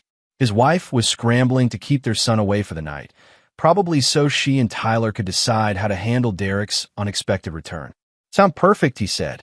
"I'll be here." After hanging up, Derek made 2 phone calls. The first was to Master Sergeant Rodriguez, his former team leader who now worked in military intelligence. "Ray, I need a favor. Deep background check on a Tyler Hoffman, Delaware resident. Everything you can find." "How deep we talking, Wolf?" "Submarine deep. I think someone's been playing games with my family." "You got it. Give me 48 hours. The second call was to his brother-in-law, Mike Chun, a cybersecurity expert who owed Derek several favors. "Mike, I need you to clone a phone remotely. Can you walk me through it?" Within 30 minutes, Derek had installed spyware on both Brianna's and Tyler's phones using techniques Mike had taught him. Every text, call, and location would now be tracked. Every photo, every email, every app interaction would be recorded and sent to a secure server Derek controlled. By the time Brianna arrived home at 6:30, Derek had transformed back into the loving husband. He greeted her with a kiss, helped her with groceries, asked about her day. But behind his warm smile, the wolf was hunting. Chapter 2. The Web Unravels. Derek woke at 0500 hours, as he had every day for the past 15 years. Beside him, Brianna slept peacefully, her dark hair spread across the pillow. She looked innocent in sleep, almost like the young woman he'd married. Almost. The phone monitoring had been active for 36 hours, and the results were devastating. Derek had read every message, listened to every call. The affair had been going on for 8 months, starting just 2 weeks after his last deployment. But worse than the sexual betrayal was the systematic poisoning of his children's minds. Tyler had convinced Brianna that Derek was psychologically damaged by combat, potentially dangerous to the family. He'd filled her head with stories about PTSD-driven domestic violence, military divorces that ended in tragedy. Brianna, in turn, had planted these seeds of fear in Amy and Luke. Derek read the message chain from the previous night. "Brianna, he's home. What do we do?" "Tyler, stick to the plan. Act normal. I've got everything ready for when we make our move." "Brianna, I'm scared. What if he finds out?" "Tyler, he won't. Military guys are too simple, too straightforward. He'll never see it coming." Derek's jaw had clenched at that last message. Too simple, too straightforward. He'd spent his career outthinking insurgents, terrorists, and enemy operatives. Tyler Hoffman was about to learn the difference between a soldier and a special operations veteran. Derek made coffee and began his morning intelligence review. His contact, Rodriguez, had delivered a preliminary report on Tyler. Born Tyler Kozlowski in Newark, New Jersey. Changed his name 12 years ago after a bankruptcy. His real estate license had been suspended twice for ethical violations. Most interesting, Tyler's divorce hadn't been due to irreconcilable differences. His ex-wife Linda had filed restraining orders citing threats and intimidation. Derek's phone buzzed with an encrypted message from another contact, Captain Sarah Kim, who now worked with the Army's Criminal Investigation Division. "Wolf, that name you gave me flagged in our database. Call me. Secure line only." Derek stepped onto the back patio and dialed Sarah's number. "Derek, your Tyler Hoffman has been on our radar for 2 years," Sarah said without preamble. "We believe he's been targeting military wives during deployments, specifically those with access to sensitive information or valuable assets." "What kind of targets?" "Wives of officers, special operations personnel, intelligence analysts. The pattern is always the same. He moves into neighborhoods with high military populations, identifies vulnerable targets, initiates affairs, then either extracts information or manipulates financial situations to his advantage." Derek felt the pieces clicking into place. "How many wives?" "That we know of, 12 in the past 4 years. Delaware, Virginia, Maryland. He moves around, never stays in one area too long." "Your wife isn't his first, Derek. She won't be his last unless we stop him." "What's his endgame?" "Varies. Sometimes it's identity theft, sometimes financial manipulation. Twice we suspect he's sold operational information to foreign contacts. But here's the thing, we've never been able to prove anything. He's careful, always leaves himself clean legal exits." After ending the call, Derek sat in his backyard, processing this revelation. Tyler wasn't just a predator who'd seduced his wife.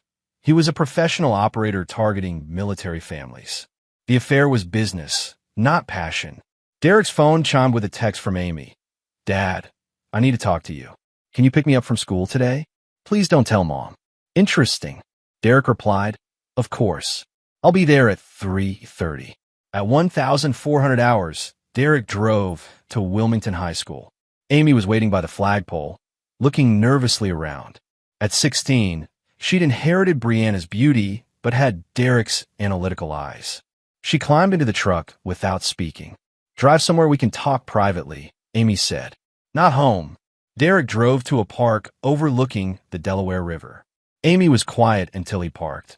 Then she turned to face him with tears in her eyes. "Dad, I need to tell you something, and I don't know how." "Just say it, sweetheart." "Mom's been lying to you. About everything." Amy's words came out in a rush. "She's been seeing Tyler for months. She told Luke and me that you were becoming dangerous, that we needed to be careful around you. She said Tyler was helping protect us." Derek kept his voice gentle. "What changed your mind?" "Yesterday, after you came home, I heard Tyler on the phone with someone. He was talking about completing the operation and extracting maximum value. Dad, he was talking about our family like we were some kind of mission." Amy pulled out her phone. "I recorded part of it. I was scared, so I hid in the upstairs hallway." Derek listened to the audio. Tyler's voice was clear. "The target's home early, but we're still on schedule. The wife's completely turned. Kids are mostly compliant. Give me 2 more weeks, and I'll have everything we need. Bank accounts, property deeds, and if there's any classified material in the house, I'll find it." Derek's blood turned to ice. Tyler wasn't just targeting Brianna. He was conducting espionage against a special operations veteran. "Amy, I need you to listen carefully. You and Luke might be in danger. Not from me, from Tyler. I need you to trust me and do exactly what I tell you." "What kind of danger?" Derek made a decision. Amy was 16, mature enough to handle partial truth. Tyler isn't who he claims to be. He's done this before, to other military families. The police are investigating him. Amy's eyes widened. "Does Mom know?" "I don't think so. I think she believes she's in love with him." "What are we going to do?" Derek studied his daughter's face. She had his steel, his determination. "We're going to protect this family. But I need you to act normal around your mother and Tyler." "Can you do that?" "Yes, sir." That evening, Derek played the perfect husband. He grilled steaks while Brianna chatted about her day, helped Luke with homework, watched television with his family. But his mind was working constantly, analyzing angles, developing strategies. At 2,200 hours, after Brianna fell asleep, Derek slipped into his home office. He began drafting what would become Tyler Hoffman's destruction. But this wouldn't be a simple matter of exposing an affair or filing for divorce. Tyler had made this personal when he'd targeted Derek's family as part of a larger operation. Derek opened an encrypted laptop he'd never told Brianna about. Inside were contacts accumulated over 15 years of special operations. Intelligence analysts, cybersecurity experts, former operators now working in the private sector, and a few individuals whose services existed in legal gray areas. He sent 3 messages. First, to Rodriguez. Need complete financial breakdown on Tyler Hoffman. Bank records, property holdings, business transactions. All of it. Second, to a contact in the NSA. Need deep surveillance package on Tyler Hoffman. Phone, internet, travel, everything. Expedite. Third, to a former Delta Force operator named Mitchell Brooks who now ran a private security firm. Need to meet. In person. Tomorrow. Bring your best people. Derek's final task was to access the home security system. 6 months ago, at Tyler's suggestion, Brianna had upgraded to a sophisticated network that included cameras inside and outside the house. What Brianna didn't know was that Derek had insisted on military-grade encryption and his own administrative access. Derek spent 2 hours reviewing 6 months of footage.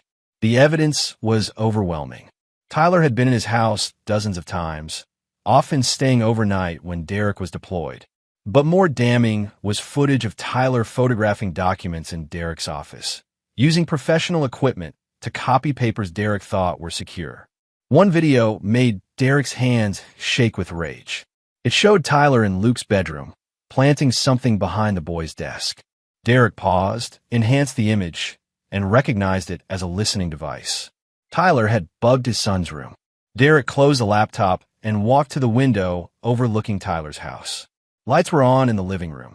Through the blinds, Derek could see two figures, Tyler and another man Derek didn't recognize. Derek's phone vibrated with a text from Tyler's phone, intercepted by his monitoring software. The message was to an unknown number. Assets been compromised. Subject shows signs of awareness. Recommend acceleration to final phase. The response came immediately. Authorized. Complete extraction within 72 hours. Clean exit protocols in effect. Derek smiled for the first time in days. Tyler was about to make his move, probably planning to manipulate Brianna into leaving with the children, taking as much money and information as possible. But Tyler had made a fatal error in judgment. He'd assumed Derek was just another simple soldier, another mark to be exploited. Derek Morrison wasn't simple. He was the wolf, and the hunt was about to begin. Chapter 3. The trap is set. Derek stood in his kitchen at 0600 hours, coffee in hand, watching Tyler's house through the window. His target's routine was predictable. Morning run at 0630, shower, protein smoothie, then an hour of phone calls before heading to his office. The previous night's surveillance had been illuminating. The unknown man in Tyler's house was Marcus Webb, former military intelligence turned private contractor. Derek's contacts had identified him within 4 hours. Webb specialized in what the intelligence community called social engineering, manipulating targets through personal relationships. Derek's phone buzzed with an encrypted message from Mitchell Brooks. Package assembled. Team standing by. What's the mission? Derek typed back. Full spectrum takedown. Legal, financial, physical, psychological. Target has committed federal crimes against military family. No limits. Roger that, Wolf. Game time. 72 hours. Derek pocketed his phone as Brianna entered the kitchen. She was dressed for her morning yoga class, but Derek noticed the outfit was more revealing than usual. Tight pants, low-cut top. Performance clothes, not exercise clothes. Morning, baby, she said, kissing his cheek. You were restless last night. Bad dreams. Something like that, Derek replied, studying her face. Brianna was an excellent actress, but Derek had been trained to read micro-expressions. The slight tension around her eyes, the forced casualness of her smile. She was nervous about something. I've got yoga, then lunch with the girls. Might be late today. We're thinking of going shopping after. Which girls? Brianna hesitated for a fraction of a second. Just some neighbors. Linda, Sarah, you know. Derek nodded, but he'd already checked her calendar through the phone monitoring. No yoga class was scheduled. No lunch plans. What she did have was a 2 p.m. appointment at First National Bank, an appointment Tyler had made for her. After Brianna left, Derek made his first move. He called Amy's school and Luke's middle school, informing them that both children would be picked up by their father at 2 p.m. for a family emergency. Then he called his ex-partner from Afghanistan, Sergeant Major Tony Ricci, now working private security in D.C. Tony, I need a babysitting job. 2 teenagers, my kids. Safe house situation. How hot is the situation? Federal investigation hot. I need them completely isolated for 72 hours. Consider done. When and where? Derek provided coordinates for a cabin he owned in rural Maryland, purchased under a different name 3 years earlier. Tony would collect Amy and Luke from school, explain that their father was handling a dangerous situation, and keep them safe until Derek gave the all-clear. At 1,100 hours, Derek drove to Tyler's real estate office. Hoffman Properties occupied a sleek glass building in downtown Wilmington. Derek parked across the street and activated surveillance equipment Mitchell's team had provided. Within minutes, Derek was listening to Tyler's phone calls and watching his computer screen through hacked cameras. What he heard confirmed his worst fears. Tyler wasn't just targeting Brianna. He was part of a larger operation targeting at least 6 military families simultaneously. The Morrison asset is ready for harvest, Tyler was saying to someone. Wife's completely compromised. Children are manageable, and I've identified 12 classified documents in the subject's home office. What's the classification level? Mix of secret and top secret. Operational details from his last 3 deployments. Worth 7 figures to our buyers. Derek's vision went red. Tyler wasn't just stealing his wife and children. He was selling national security information that could get Derek's former teammates killed. Derek made a call to Rodriguez. Emergency classification. Tyler Hoffman is selling classified materials. I have proof. Jesus, Derek. How solid is your evidence? Recorded conversations, financial transactions, photograph documents. Package incoming in 10 minutes. Derek uploaded everything to a secure server and transmitted it to Rodriguez. Within an hour, federal agents would be preparing arrest warrants. But Derek wasn't waiting for official justice. At 1,400 hours, Derek positioned himself outside First National Bank. His phone displayed the tracking information from Brianna's device. She was inside, accompanied by Tyler. Through the bank's window, Derek could see them sitting with a loan officer. Derek's enhanced listening equipment picked up fragments of the conversation. Tyler was helping Brianna secure a $300,000 home equity loan against their house. She was signing papers that would give her access to cash Derek had spent 15 years earning. But Derek had anticipated this move. That morning, he'd contacted the bank's security director, a former Marine named Dave Santos whom Derek had served with in Iraq. Dave had flagged Brianna's account for fraud investigation, freezing all major transactions pending Derek's approval. Derek watched through the window as the loan officer excused himself, then returned with a concerned expression. Whatever he said made Tyler's face darken and Brianna look confused. They were escorted to a private office where bank security was waiting. Derek's phone rang. Dave Santos, your wife and her boyfriend just tried to forge your signature on a home equity loan, Dave said. We have them in conference room 3. What do you want me to do? Hold them for 30 minutes, then release them. Tell them there was a computer glitch, but the loan can't be processed today. Suggest they return tomorrow. Roger that. Derek drove home and waited. At 1,530 hours, Brianna's BMW pulled into the driveway. Through his hidden cameras, Derek watched Brianna and Tyler enter his house. They went directly to his office. Tyler pulled out professional photography equipment and began systematically documenting every piece of paper in Derek's desk and filing cabinets.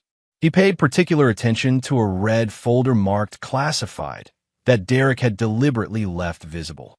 What Tyler didn't know was that the folder contained false information, operational details Derek had fabricated to look authentic but would actually endanger no one. Every document was bait in an elaborate trap. Derek's phone vibrated with a message to Amy. Phase 1 complete. Are you and Luke safe? Amy replied, yes. Mr. Ricci explained everything. We're at the cabin. Luke's scared but okay. When can we come home?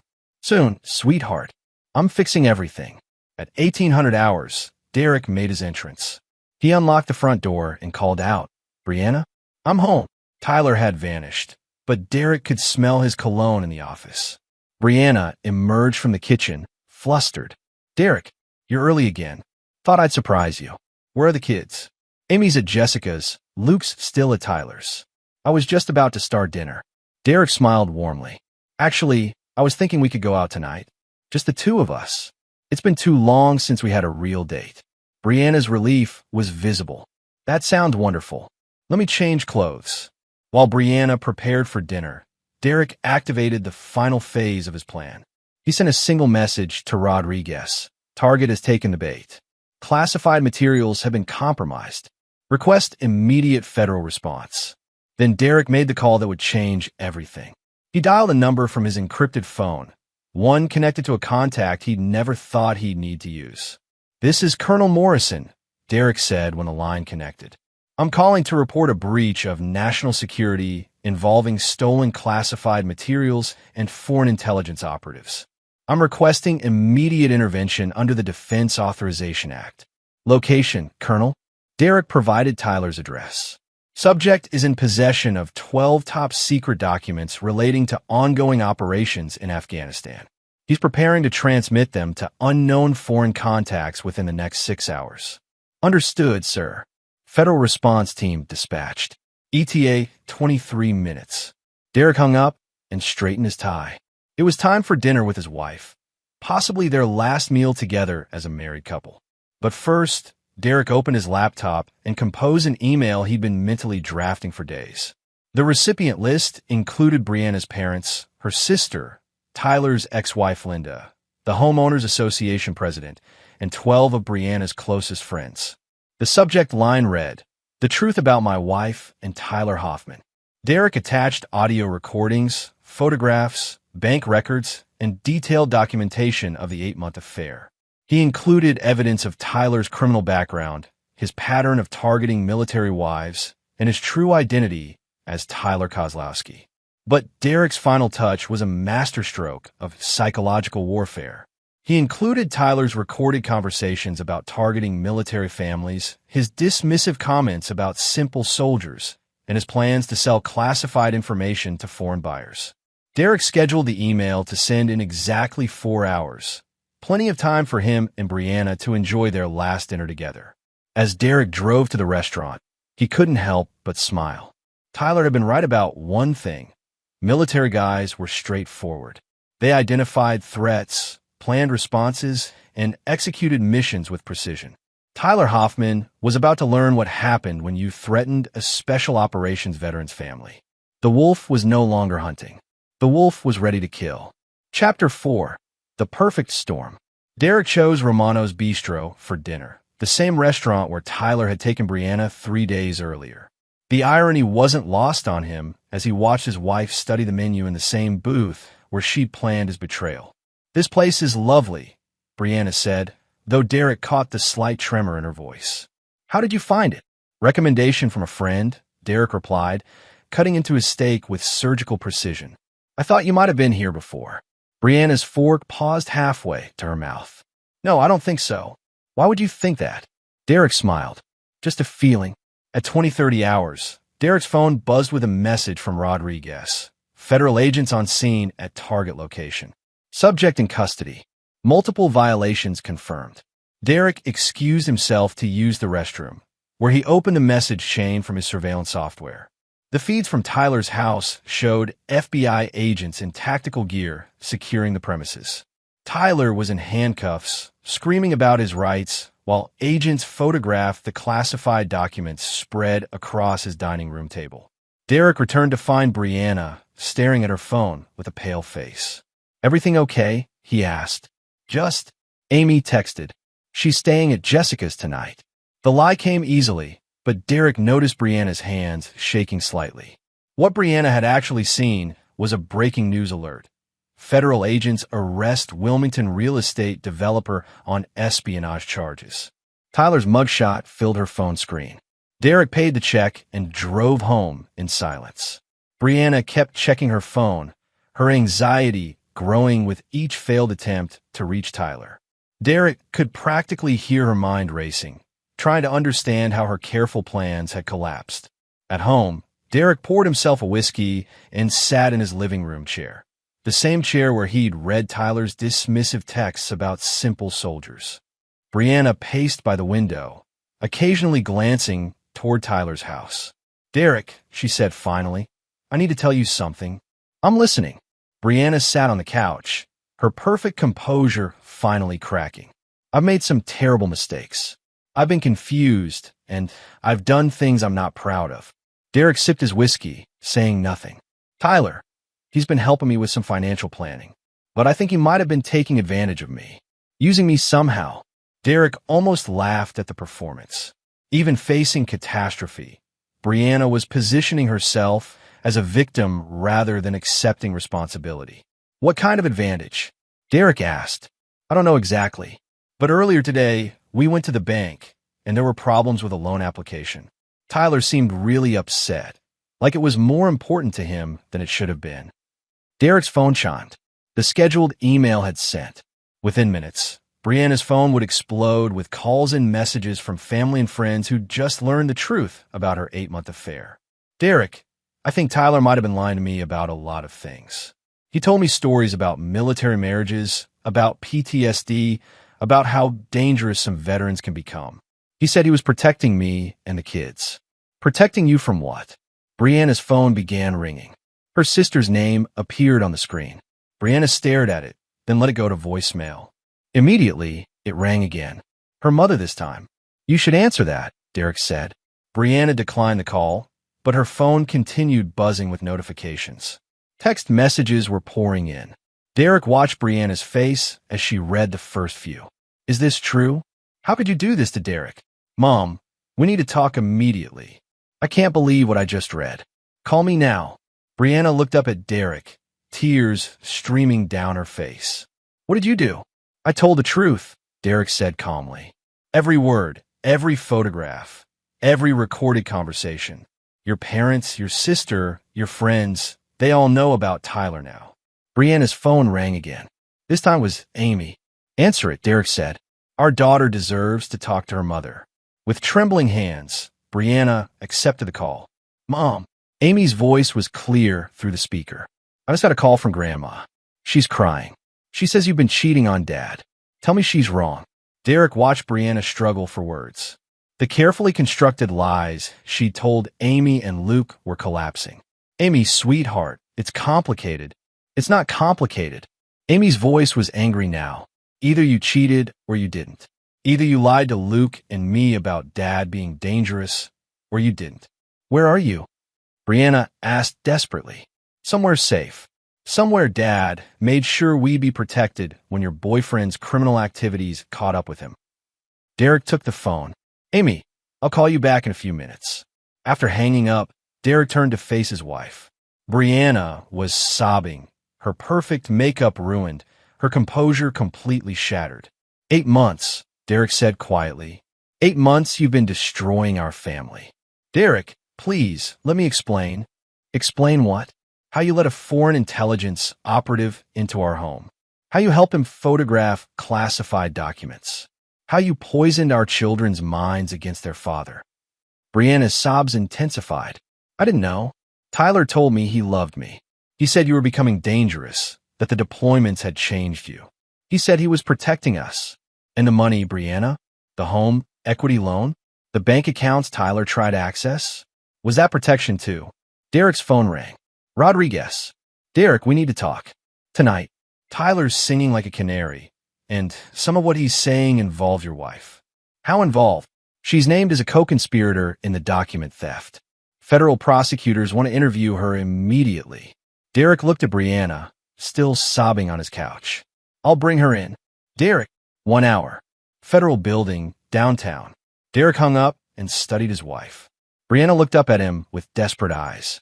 What happens now? She whispered. Now you face the consequences of your choices, Derek said.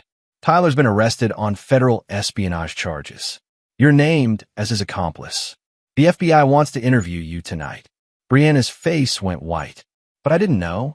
I never meant for any of this to happen. Derek stood and walked to the window. Tyler's house was dark except for the porch light federal agents had left on. Crime scene tape fluttered in the evening breeze.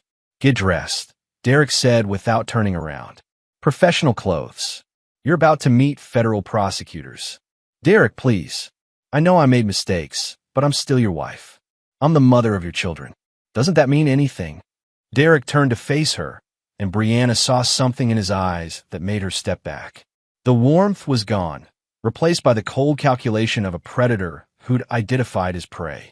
You stopped being my wife the moment you brought a foreign operative into our home, Derek said.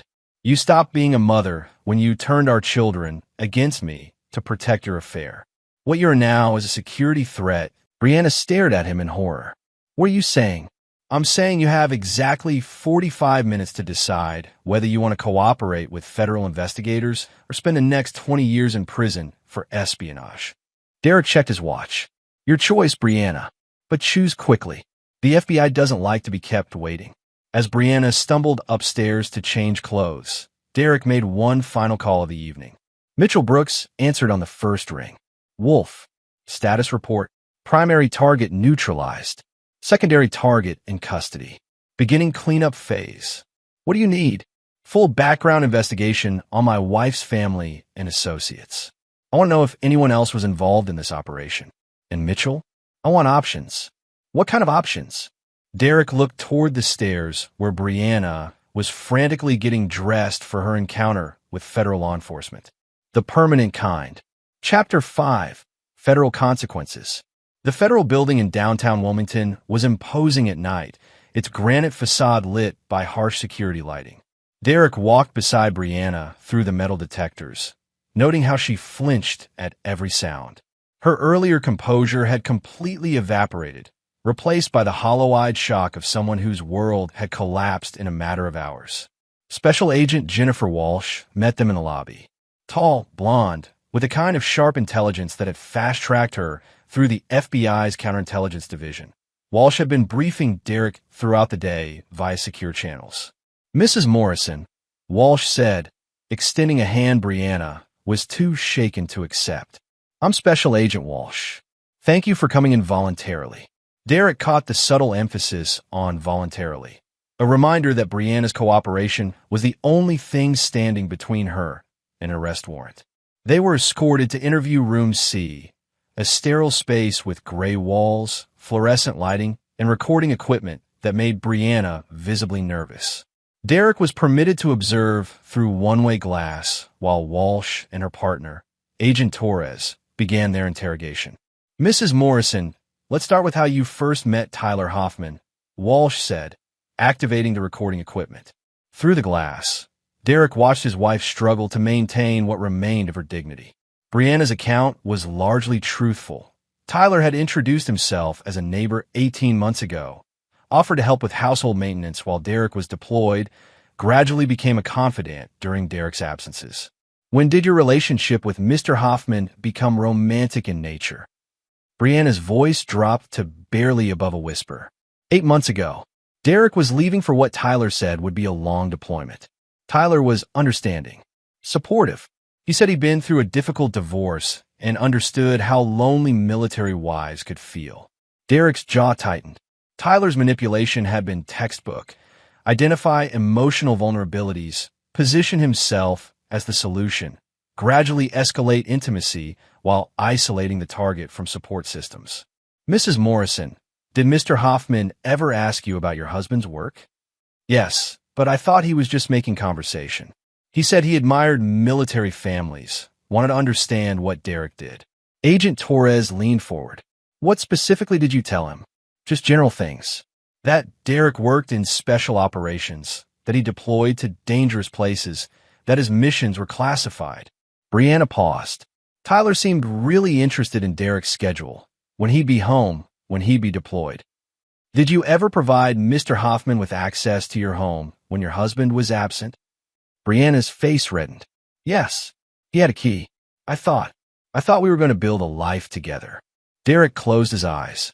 His wife had given a foreign operative unrestricted access to their home for 8 months. Mrs. Morrison, we need to discuss the documents found in Mr. Hoffman's possession, Walsh said, sliding a folder across the table. These are classified materials that originated from your husband's home office. Can you explain how Mr. Hoffman might have obtained them? Brianna opened the folder and immediately went pale. The photographs showed Derek's desk, his filing cabinets, classified folders spread across Tyler's dining room table. I don't know, Brianna whispered. I never helped him take anything. I wouldn't even know what was important. But you did provide him with access to your husband's office. He said he was looking for documents related to our mortgage. Tyler was helping me refinance the house as a surprise for Derek. Agent Torres consulted his notes. Mrs. Morrison, bank records show that you attempted to secure a $300,000 home equity loan this afternoon. The loan application lists Tyler Hoffman as a co-borrower and beneficiary. Can you explain this? Derek watched Brianna's world collapse further. She'd been so focused on the romantic fantasy that she'd completely missed the financial manipulation. Tyler said it was just paperwork, she said weakly. He said he needed to be listed for legal reasons, but the money would go into our account. Actually, Mrs. Morrison, the account listed for the loan proceeds belongs to Hoffman Properties, Mr. Hoffman's business. You would have signed over $300,000 in equity to a man you'd known for 18 months. Derek could see Brianna processing this information, understanding for the first time how completely she'd been manipulated. Tyler had never loved her. She'd been a mark from the beginning. The interview continued for 2 hours. Walsh and Torres methodically documented Brianna's relationship with Tyler, her provision of access to Derek's home and office, her attempts to isolate Derek from the children by spreading Tyler's lies about PTSD and dangerous veterans. Finally, Walsh leaned back in her chair.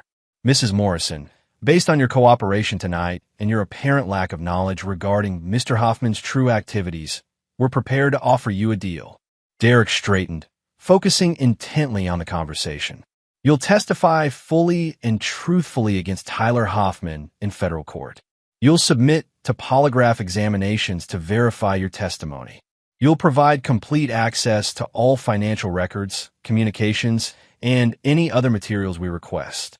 And if I do that, we'll recommend against federal charges being filed against you. However, this doesn't protect you from potential civil liability or other consequences of your actions." Derek smiled grimly. Walsh was keeping her word. No federal charges, but the door was wide open for Derek to pursue other remedies. At 0130 hours, Derek drove exhausted Brianna home through empty streets. She stared out the passenger window, tears occasionally sliding down her cheeks. "What happens to us now?" she asked as Derek pulled into their driveway. "There is no us, Brianna," Derek said calmly. "There's you, and there's the legal process you're about to go through." Derek's phone buzzed with a message from Mitchell Brooks. Phase 2 assets in position. Awaiting authorization. "Derek, I know I made terrible mistakes, but I'm still your wife. We can work through this. We can rebuild." Derek turned to face her with the same cold expression she'd seen earlier. "You don't understand, do you? This isn't about forgiveness or rebuilding. This is about consequences." Derek pulled out his phone and opened the text messages he'd intercepted between Brianna and Tyler over the past 8 months. He selected one from 3 weeks earlier and read it aloud. "Derek seems suspicious lately. Should we accelerate the timeline?" "That's you, Brianna." "Timeline for what?" Brianna said nothing. Derek scrolled to Tyler's response. "For getting you and the kids away from him permanently. I'm worried he might become violent if he finds out about us. Military guys with PTSD can snap without warning." "I thought he was protecting us," Brianna whispered. "Here's your response. I've been planting doubts about Derek with Amy and Luke. They're starting to see him differently. Maybe we should move faster." Derek put his phone away. "You actively worked to turn our children against me, Brianna. You helped a foreign operative steal classified materials that could get American soldiers killed. You attempted to steal $300,000 from our family." Derek got out of the truck and walked around to open Brianna's door, a gesture of mock courtesy that somehow made his words more terrifying. "Tomorrow morning, you'll pack your belongings and leave this house. You'll move in with your parents while your lawyer handles the divorce proceedings. You'll have supervised visitation with Amy and Luke until a court determines whether you're fit to be around them unsupervised. Derek, please. You'll discover that your credit cards have been canceled, your access to our bank accounts has been revoked, and your car loan has been called due for payment in full." Brianna stared at him in shock. "You can't do that." "I've done it. I've also filed a civil lawsuit against you for $2.3 million. The value of the classified information Tyler attempted to sell, plus damages for alienation of affection regarding our children." Derek started walking toward the house. "Oh, and Brianna? Check your phone." Brianna pulled out her device and saw 17 missed calls from her mother, 9 from her sister, and dozens of text messages from friends and neighbors who'd received Derek's email about her affair. "Your sister's coming to pick you up in an hour," Derek said. "I suggest you use the time to pack efficiently." As Derek walked into his house now, he could hear Brianna sobbing in the driveway. But Derek felt nothing. The woman crying behind him had stopped being his wife the moment she'd chosen Tyler Hoffman over her family. Derek's phone rang. "Amy, Dad, is it over?" "The federal part is over, sweetheart. Tyler's in jail, and he's going to stay there for a very long time." "What about Mom?" Derek looked out the window at Brianna, still standing by the truck, her perfect life shattered beyond repair. Your mother's going to learn that actions have consequences, Derek said. Some lessons are harder than others. Chapter 6. The Reckoning. Derek stood in his kitchen at 0600 hours, coffee in hand, watching Brianna's sister Rachel load suitcases into her Suburban. Brianna sat in the passenger seat, staring at the house she was leaving forever. Even from a distance, Derek could see the defeat in her posture, shoulders slumped, head down, the confident woman he'd married reduced to a shell. The doorbell rang. Derek opened it to find a process server holding official documents. Derek Morrison? That's me. Service a process for Brianna Morrison. Divorce petition, child custody filing, and civil lawsuit. She's been notified to expect these. Derek signed for the papers and walked them out to Rachel's SUV. He tapped on the passenger window, and Brianna reluctantly rolled it down. Your copies, Derek said, handing her the legal documents. Court date is next Friday. Brianna took the papers with shaking hands. Derek, I know you hate me, but please don't punish the children for my mistakes. Derek studied her face. Even now, facing complete ruin, Brianna was trying to manipulate him. The psychologist's report he'd commissioned had identified classic narcissistic patterns. Everything was always someone else's fault.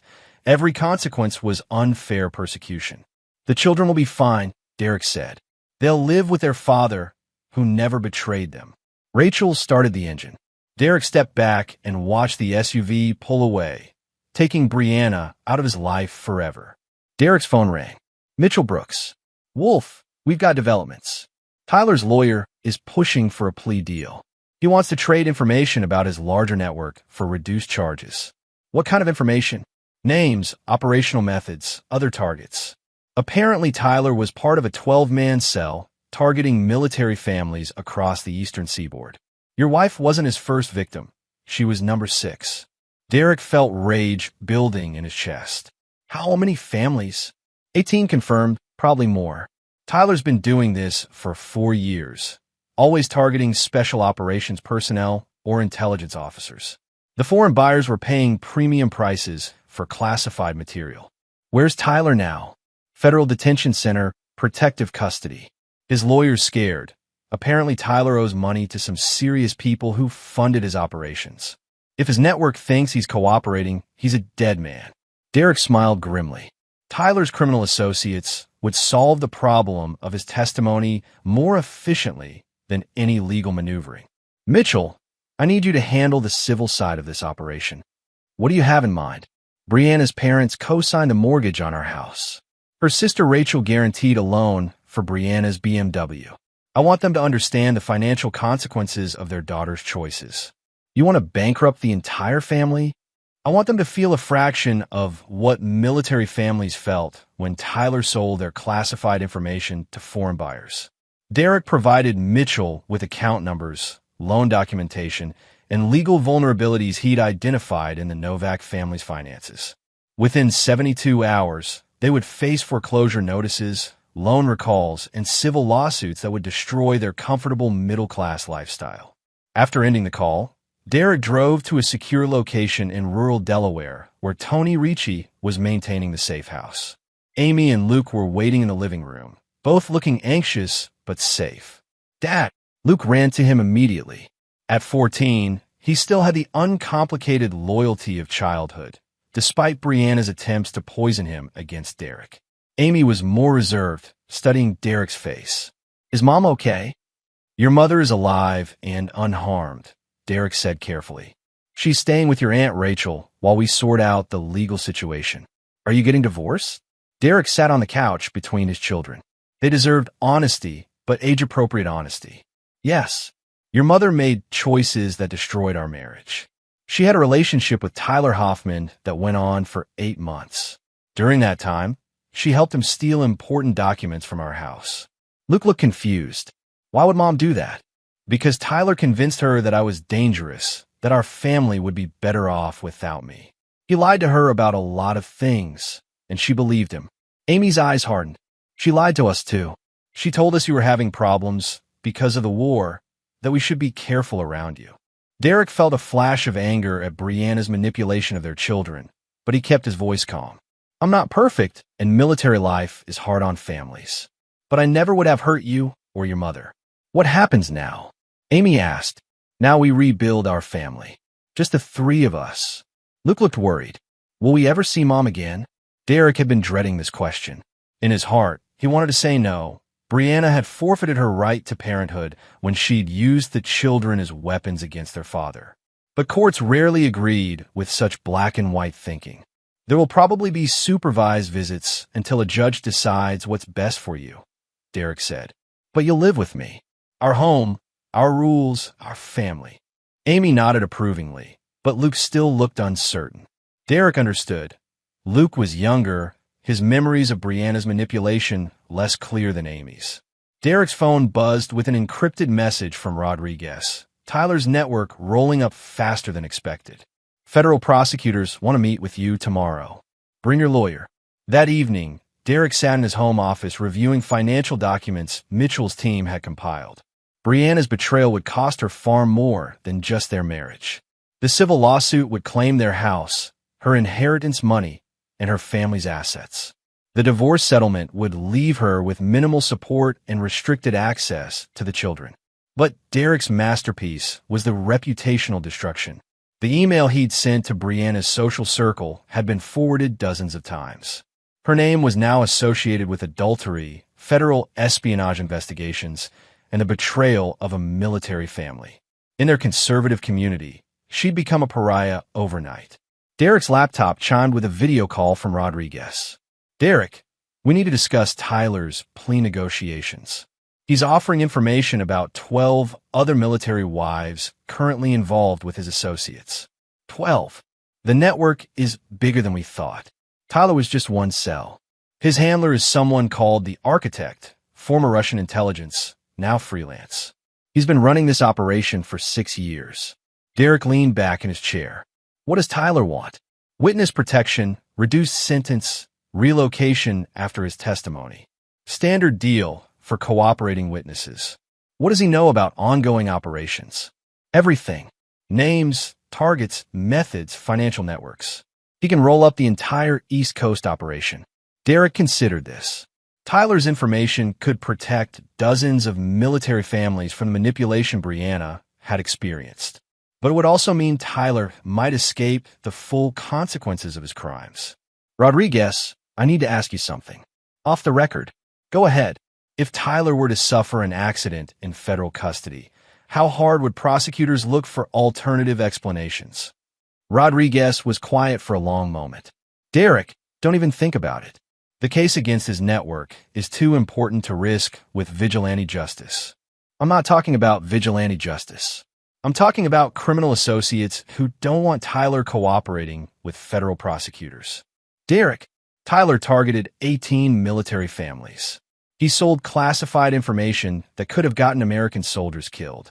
He manipulated my wife into betraying her own children. Some crimes deserve ultimate consequences. Derek ended the call and made a different phone number, one that wasn't monitored by federal agencies. It's Morrison, he said when the line connected. I need to discuss a problem that requires permanent solution. What kind of problem? The kind that involves threats to American military families and national security. The kind that courts might not handle appropriately. Derek provided Tyler's location, his protective custody arrangements, and the scheduled court appearances. Within 48 hours, Tyler Hoffman would face consequences that no plea deal could mitigate. As Derek prepared for bed in his empty house, he felt no guilt about the arrangements he'd made. Tyler had declared war on American military families. Wars at casualties. Tomorrow, Derek would attend the federal prosecutor's meeting and provide any assistance necessary to protect other military families from Tyler's network. Tonight, Derek slept peacefully for the first time in months. The wolf had protected his pack, eliminated the threat, and restored order to his territory. Justice, Derek had learned, sometimes required methods that courts couldn't provide. Chapter 7. Blood in the Water. Derek stood in the federal courthouse lobby at 0800 hours, wearing his dress blue uniform decorated with 15 years of combat ribbons. The psychological impact was intentional. Prosecutors, defense attorneys, and media representatives would see him as the embodiment of American military service betrayed by domestic enemies. U.S. Attorney Margaret Collins greeted Derek personally, a rare gesture that indicated the importance federal prosecutors placed on his cooperation. At 53, Collins had built her reputation prosecuting national security cases and rarely handled anything less than major federal crimes. Colonel Morrison, thank you for your service and your cooperation in this investigation, Collins said, shaking Derek's hand with genuine respect. Your evidence has been instrumental in dismantling what we believe to be the largest espionage network targeting military families in modern American history. They walked through security to a conference room where Derek was introduced to the full prosecution team. 6 attorneys, 3 FBI agents, 2 NSA liaisons, and a representative from military intelligence. The scope of the investigation had expanded far beyond Tyler Hoffman. Colonel, we need to discuss some developments that occurred overnight, Collins said, her expression grave. Derek maintained perfect composure, though he suspected what was coming. Agent Walsh opened a folder. At approximately 0347 hours this morning, Tyler Hoffman was found dead in his cell at the Federal Detention Center. Initial examination suggests cardiac arrest, but we're conducting a full investigation. Derek's expression showed appropriate surprise and concern. That's unfortunate. I assume this complicates your case against his network. Actually, it doesn't, Collins said. Before his death, Tyler provided us with extensive information about his organization. More importantly, we've identified the architect, the man running the entire operation. Collins slid a photograph across the table. Derek studied the face, a thin man in his 50s with cold gray eyes and Slavic features. Viktor Petrov, former GRU intelligence officer. He's been operating in the United States since 2018, specifically targeting military communities. Tyler's network was just one of 4 cells Petrov has been running simultaneously. Agent Walsh leaned forward.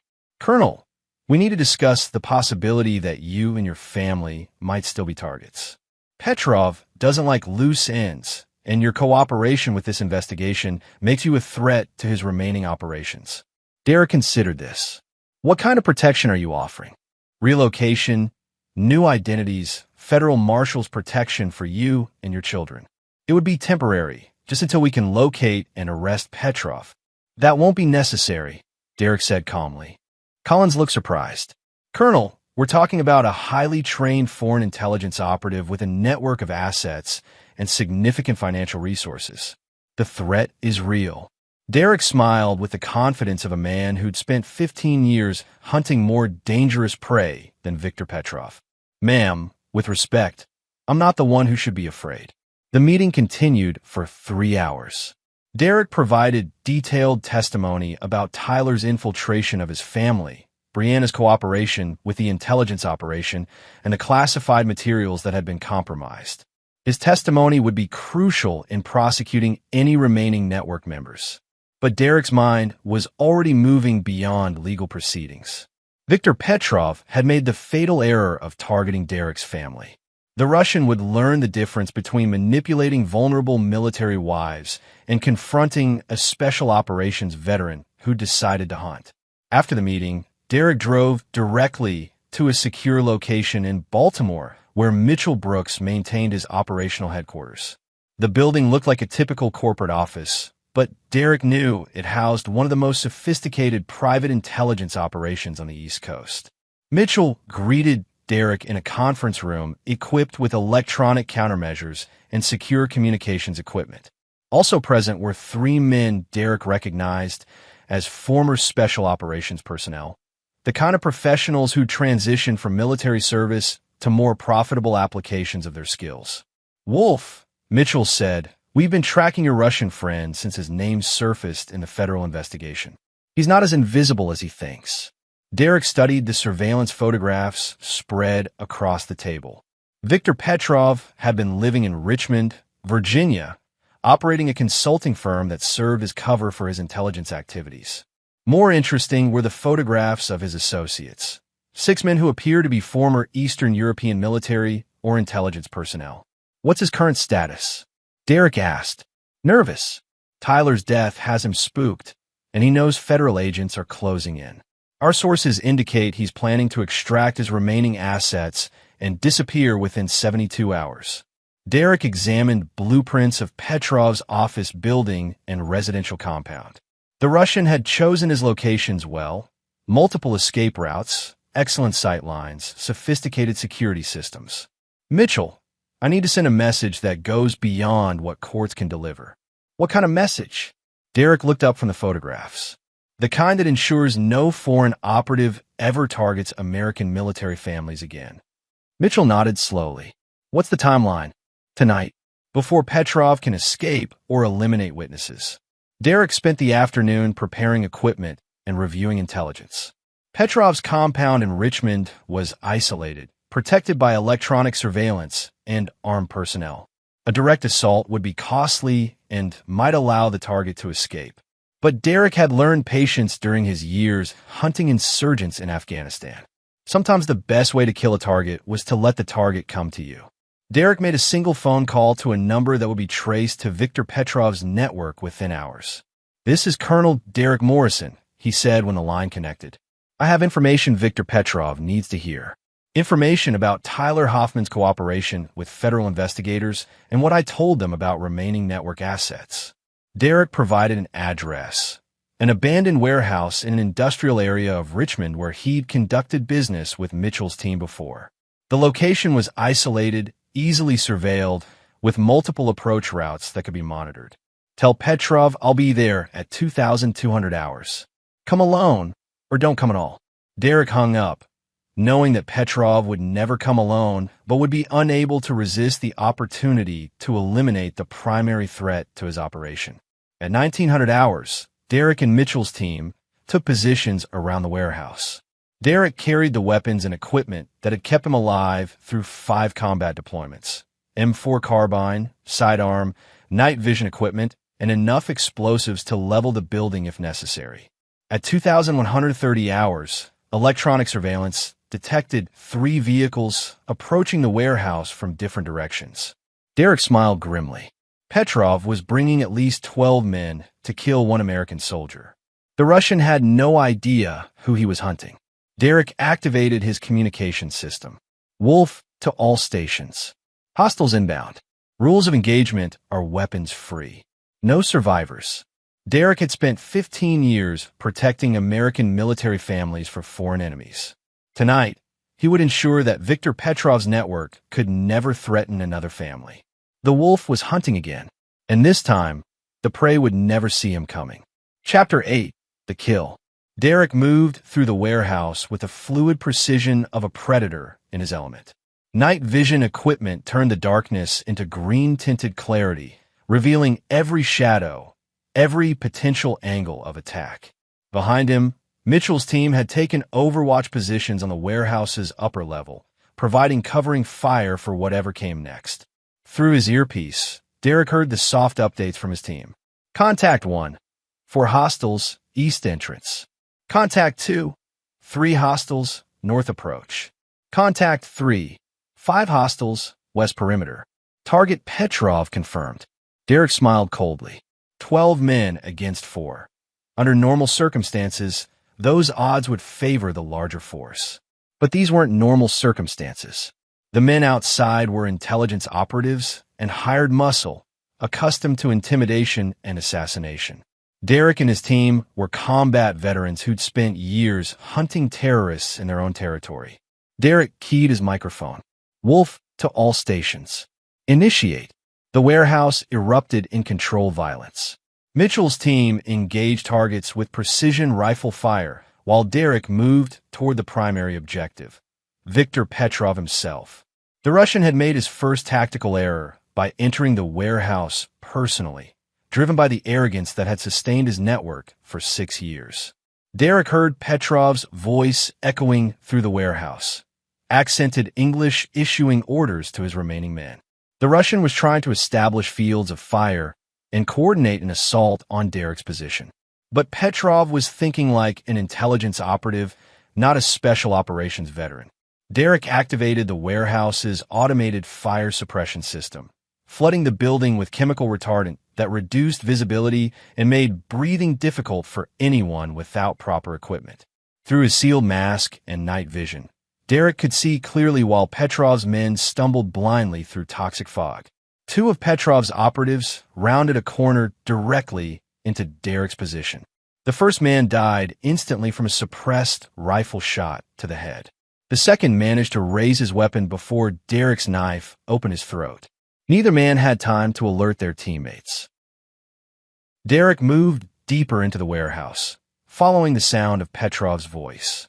The Russian was shouting instructions to his remaining men, unaware that his numerical advantage was disappearing with each minute. Through his earpiece, Derek heard Mitchell's situation reports. Contact 1 neutralized. For hostiles down. Contact 2 secured. 3 hostiles eliminated. Contact 3 in progress. 2 hostiles remaining plus primary target. Derek found Petrov in the warehouse's administrative office, crouched behind a desk with 2 surviving operatives. The Russian was talking frantically on a satellite phone, probably calling for extraction or additional support. Derek grenaded the office door, using the explosion to mask his entry. In the chaos that followed, he eliminated both operatives with precise headshots before turning his attention to the primary target. Viktor Petrov lay on his back, wounded but alive, staring up at Derek with a mixture of fear and professional respect. Blood seeped from shrapnel wounds, but the Russian's injuries weren't immediately fatal. Colonel Morrison, Petrov said in heavily accented English. I underestimated you.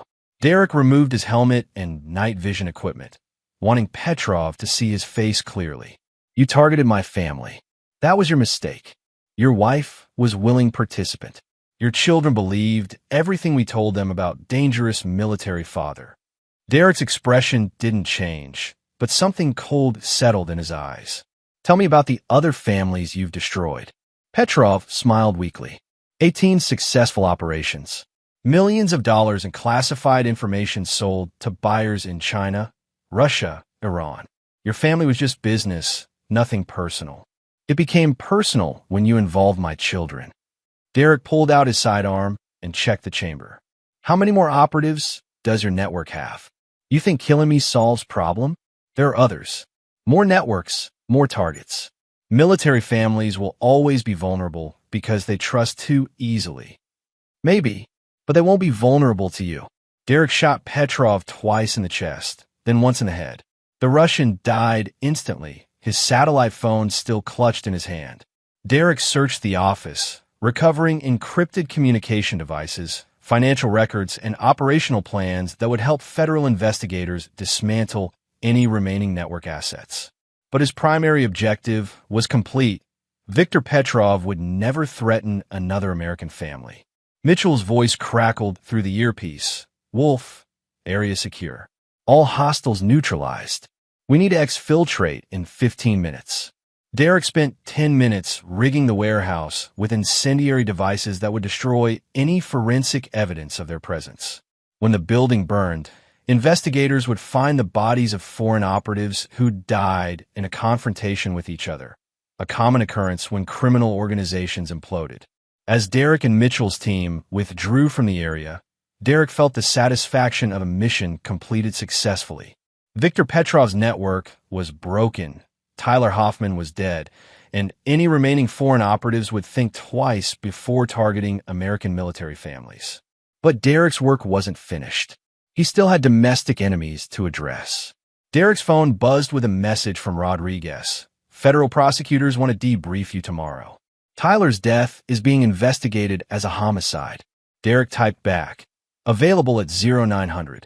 Full cooperation. Derek knew the federal investigation into Tyler's death would find nothing connecting him to the incident. Tyler had died of an apparent heart attack brought on by a previously undiagnosed cardiac condition, a condition that sophisticated toxins could trigger while leaving no detectable trace. More importantly, Tyler's death had eliminated a security risk while sending a clear message to any remaining network operatives. Some betrayals carried ultimate consequences. As Derek drove back to Delaware, he thought about the conversation he'd have with Amy and Luke tomorrow. His children deserved to know that the threat to their family had been permanently eliminated. They also needed to understand that their father had done whatever was necessary to protect them. Derek's phone rang. Amy, Dad, I saw the news about that Russian man who was arrested. The reporter said he was connected to Tyler. Where did you see this? Online. It said federal agents raided his office in Richmond and found evidence of espionage against military families. Derek smiled. The cover story was already taking shape in the media. A successful federal investigation that had dismantled a foreign intelligence network. No mention of the warehouse incident or the 12 bodies that would never be found. The important thing is that the threat to our family is over, Derek said. You and Luke are safe now. What about Mom? Derek considered his answer carefully. Brianna's betrayal had been devastating, but she'd been a victim of manipulation as much as a willing participant. She would face legal consequences and social ostracism, but she didn't deserve death. Your mother will face the consequences of her choices through the court system. That's how it should be. Do you think she really loved Tyler? Or was she just being used? Derek thought about the recorded conversations he'd intercepted, the evidence of Brianna's manipulation and Tyler's calculated seduction. The truth was complicated. Brianna had been genuinely attracted to Tyler's attention and lifestyle, but Tyler had never felt anything genuine for her. I think your mother was lonely and made poor decisions that Tyler exploited for his own purposes, Derek said finally. She's not evil, Amy. She's just weak. Are you going to forgive her? Derek stared through the windshield at the highway, stretching toward home. Forgiveness was a luxury he couldn't afford. Not for Brianna, not for Tyler, not for anyone who'd threatened his family. Forgiveness isn't always possible, Derek said. Sometimes the best you can do is move forward and protect the people who matter most. Derek would protect Amy and Luke for the rest of his life. He would ensure they had every opportunity to build successful, secure futures. He would teach them to be strong, to make good decisions, to trust carefully. But he would never forgive the betrayal that had nearly destroyed their family. Some wounds were too deep, some violations too fundamental. The wolf protected his pack. Everything else was secondary. Chapter 9. The New Pack.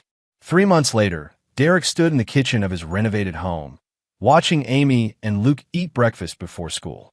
The house felt different now. Warmer, more secure, with the toxic presence of betrayal finally eliminated. Security upgrades had turned their home into a fortress that could withstand any future threats. Amy looked up from her cereal. Dad, I got accepted to Georgetown. Early admission to their international relations program. Derek felt genuine pride swell in his chest. That's outstanding, sweetheart. Full scholarship, academic and ROTC. They want me for their officer candidate program. Derek nodded approvingly. Amy had inherited his strategic mind and leadership potential. She would make an excellent officer, assuming she chose that path. Luke was reading from his tablet. Dad, there's an article here about Mom's trial. It says she got probation and community service. Derek had followed Brianna's legal proceedings with professional interest. She'd pleaded guilty to minor charges related to her cooperation with Tyler's operation, received a suspended sentence, and been ordered to perform 500 hours of community service. The judge had been lenient, recognizing her status as a victim of manipulation. How do you feel about that? Derek asked Luke. I guess it's fair. She didn't really know what Tyler was doing. Luke paused. Do you think we'll ever see her again? Derek considered his answer carefully. 3 months of therapy had helped both children process their mother's betrayal and their father's necessary response. Amy had adapted quickly, her analytical mind accepting the harsh realities of adult consequences. Luke remained more conflicted, struggling with loyalty to a mother who'd failed to protect him. That's your choice to make when you're 18, Derek said. Right now, you're still healing from what she put you through. Derek's phone buzzed with a message from Rodriguez. Court-martial proceedings for the rest of Petrov's network included. 12 operatives convicted. Network officially dismantled. Mission complete. Derek deleted the message and poured another cup of coffee. The federal investigation had been remarkably successful, rolling up foreign intelligence operatives across 3 states. The cover story had held perfectly. Viktor Petrov and his associates had died in an internal power struggle, their bodies discovered in a burned warehouse where they'd apparently killed each other. No one questioned the convenient elimination of a foreign espionage network that had posed significant threats to national security. Derek's doorbell rang. Through the security monitor, he saw a familiar figure, his former commanding officer, Colonel Patricia Hayes, now assigned to Pentagon operations. Derek opened the door to find Hayes in dress uniform, her expression unreadable. "Derek, may I come in?" Derek led Hayes to his office and closed the door. She refused his offer of coffee and sat across from his desk with military formality. "Derek, I'm here on behalf of the Secretary of Defense. Your actions over the past 3 months have not gone unnoticed." Derek maintained neutral expression. "I'm not sure what you mean, ma'am." Hayes smiled grimly. The Petrov network represented a significant threat to military families across the eastern seaboard. Their elimination was convenient for national security interests. I understand federal prosecutors handled that investigation very effectively. Indeed, almost too effectively. Hayes leaned forward. "Derek, the Pentagon has a proposition for you." Derek waited. "We're forming a new unit within Special Operations Command. Domestic threat assessment and elimination. The kind of threats that traditional law enforcement can't always handle appropriately." "What kind of threats?" "Foreign intelligence operations targeting military personnel. Domestic terrorists planning attacks on military installations. Criminal organizations that pose national security risks." Hayes paused. "The kind of targets that require unconventional solutions." Derek understood immediately. The Pentagon wanted to weaponize his skills against enemies who operated within legal gray areas, threats that courts couldn't adequately address. "What will my role be?" "Team leader. Handpick your own operators. Unlimited resources. Operations that officially never happened." Derek considered the offer. For 15 years, he'd operated within legal and military constraints that sometimes prevented optimal solutions. This new position would remove those limitations. "I have conditions," Derek said. "Name them." "My children's security is non-negotiable. Any threat to Amy or Luke results in immediate and permanent elimination." Hayes nodded. "Understood. I choose my own targets and methods. No oversight from people who've never conducted actual operations." "Agreed. And I want Mitchell Brooks and his team officially transferred to my command. They've proven their effectiveness." Hayes stood and extended her hand. "Welcome to the Shadow Regiment, Colonel Morrison. Your first briefing is Monday." After Hayes left, Derek sat in his office contemplating this new phase of his career. The betrayal that had nearly destroyed his family had ultimately led to opportunities he'd never imagined. He would now hunt domestic enemies with the full backing of the Pentagon, protecting military families from threats they'd never see coming. Derek's phone chimed with a text from an unknown number. "Heard about your new assignment. Congratulations. Some of us remember what you did to protect your family. Respect. Ghost." Derek smiled. Word was already spreading through the special operations community about his recruitment to the Shadow Regiment. Former teammates who'd heard whispers about Tyler Hoffman's death and Viktor Petrov's elimination understood the message Derek had sent. Military families were under his protection now. Foreign operatives, domestic terrorists, and criminal organizations that threatened American service members would face consequences that courts couldn't deliver. That evening, Derek grilled steaks while Amy and Luke did homework at the patio table. The spring air carried the scent of cherry blossoms from trees Derek had planted after Brianna's departure, new growth replacing what had been corrupted. "Dad," Luke said, looking up from his math homework, "do you ever miss Mom?" Derek considered the question honestly. "I miss the woman I thought she was. I don't miss the person she actually turned out to be." Amy set down her pen. "Do you think you'll ever get married again?" "Maybe someday. If I find someone who values loyalty as much as I do." Derek's phone buzzed with a message from Mitchell. "Shadow Regiment headquarters completed. Ready for your inspection tomorrow." Derek looked at his children. Amy focused on college applications. Luke working through algebra problems. Both of them safe and thriving despite the trauma they'd endured. They'd emerged stronger from their mother's betrayal, more resilient and realistic about human nature. Kids, Derek said, I want you to know that no matter what happens in the future, you'll always be my priority. Anyone who threatens this family will face consequences they can't imagine. Amy met his eyes with understanding. She'd inherited his protective instincts and analytical mind. We know, Dad, and we'll never give you reason to question our loyalty. Luke nodded earnestly. This is our pact now, the three of us. Derek smiled with genuine warmth. His children understood what Brianna had never grasped. That loyalty was earned through consistency, protected through strength, and maintained through absolute commitment to family. The wolf had rebuilt his pack. Now he would protect all military families with the same deadly efficiency he'd used to eliminate the threats to his own. Some men forgave betrayal and moved on. Derek Morrison hunted betrayers until they stopped breathing. The difference had kept his family alive and would now keep America's military families safe from enemies they'd never see coming. In the end, the wolf always protected the pack. Everything else was just prey. And there you have it. Another story comes to an end. What did you think?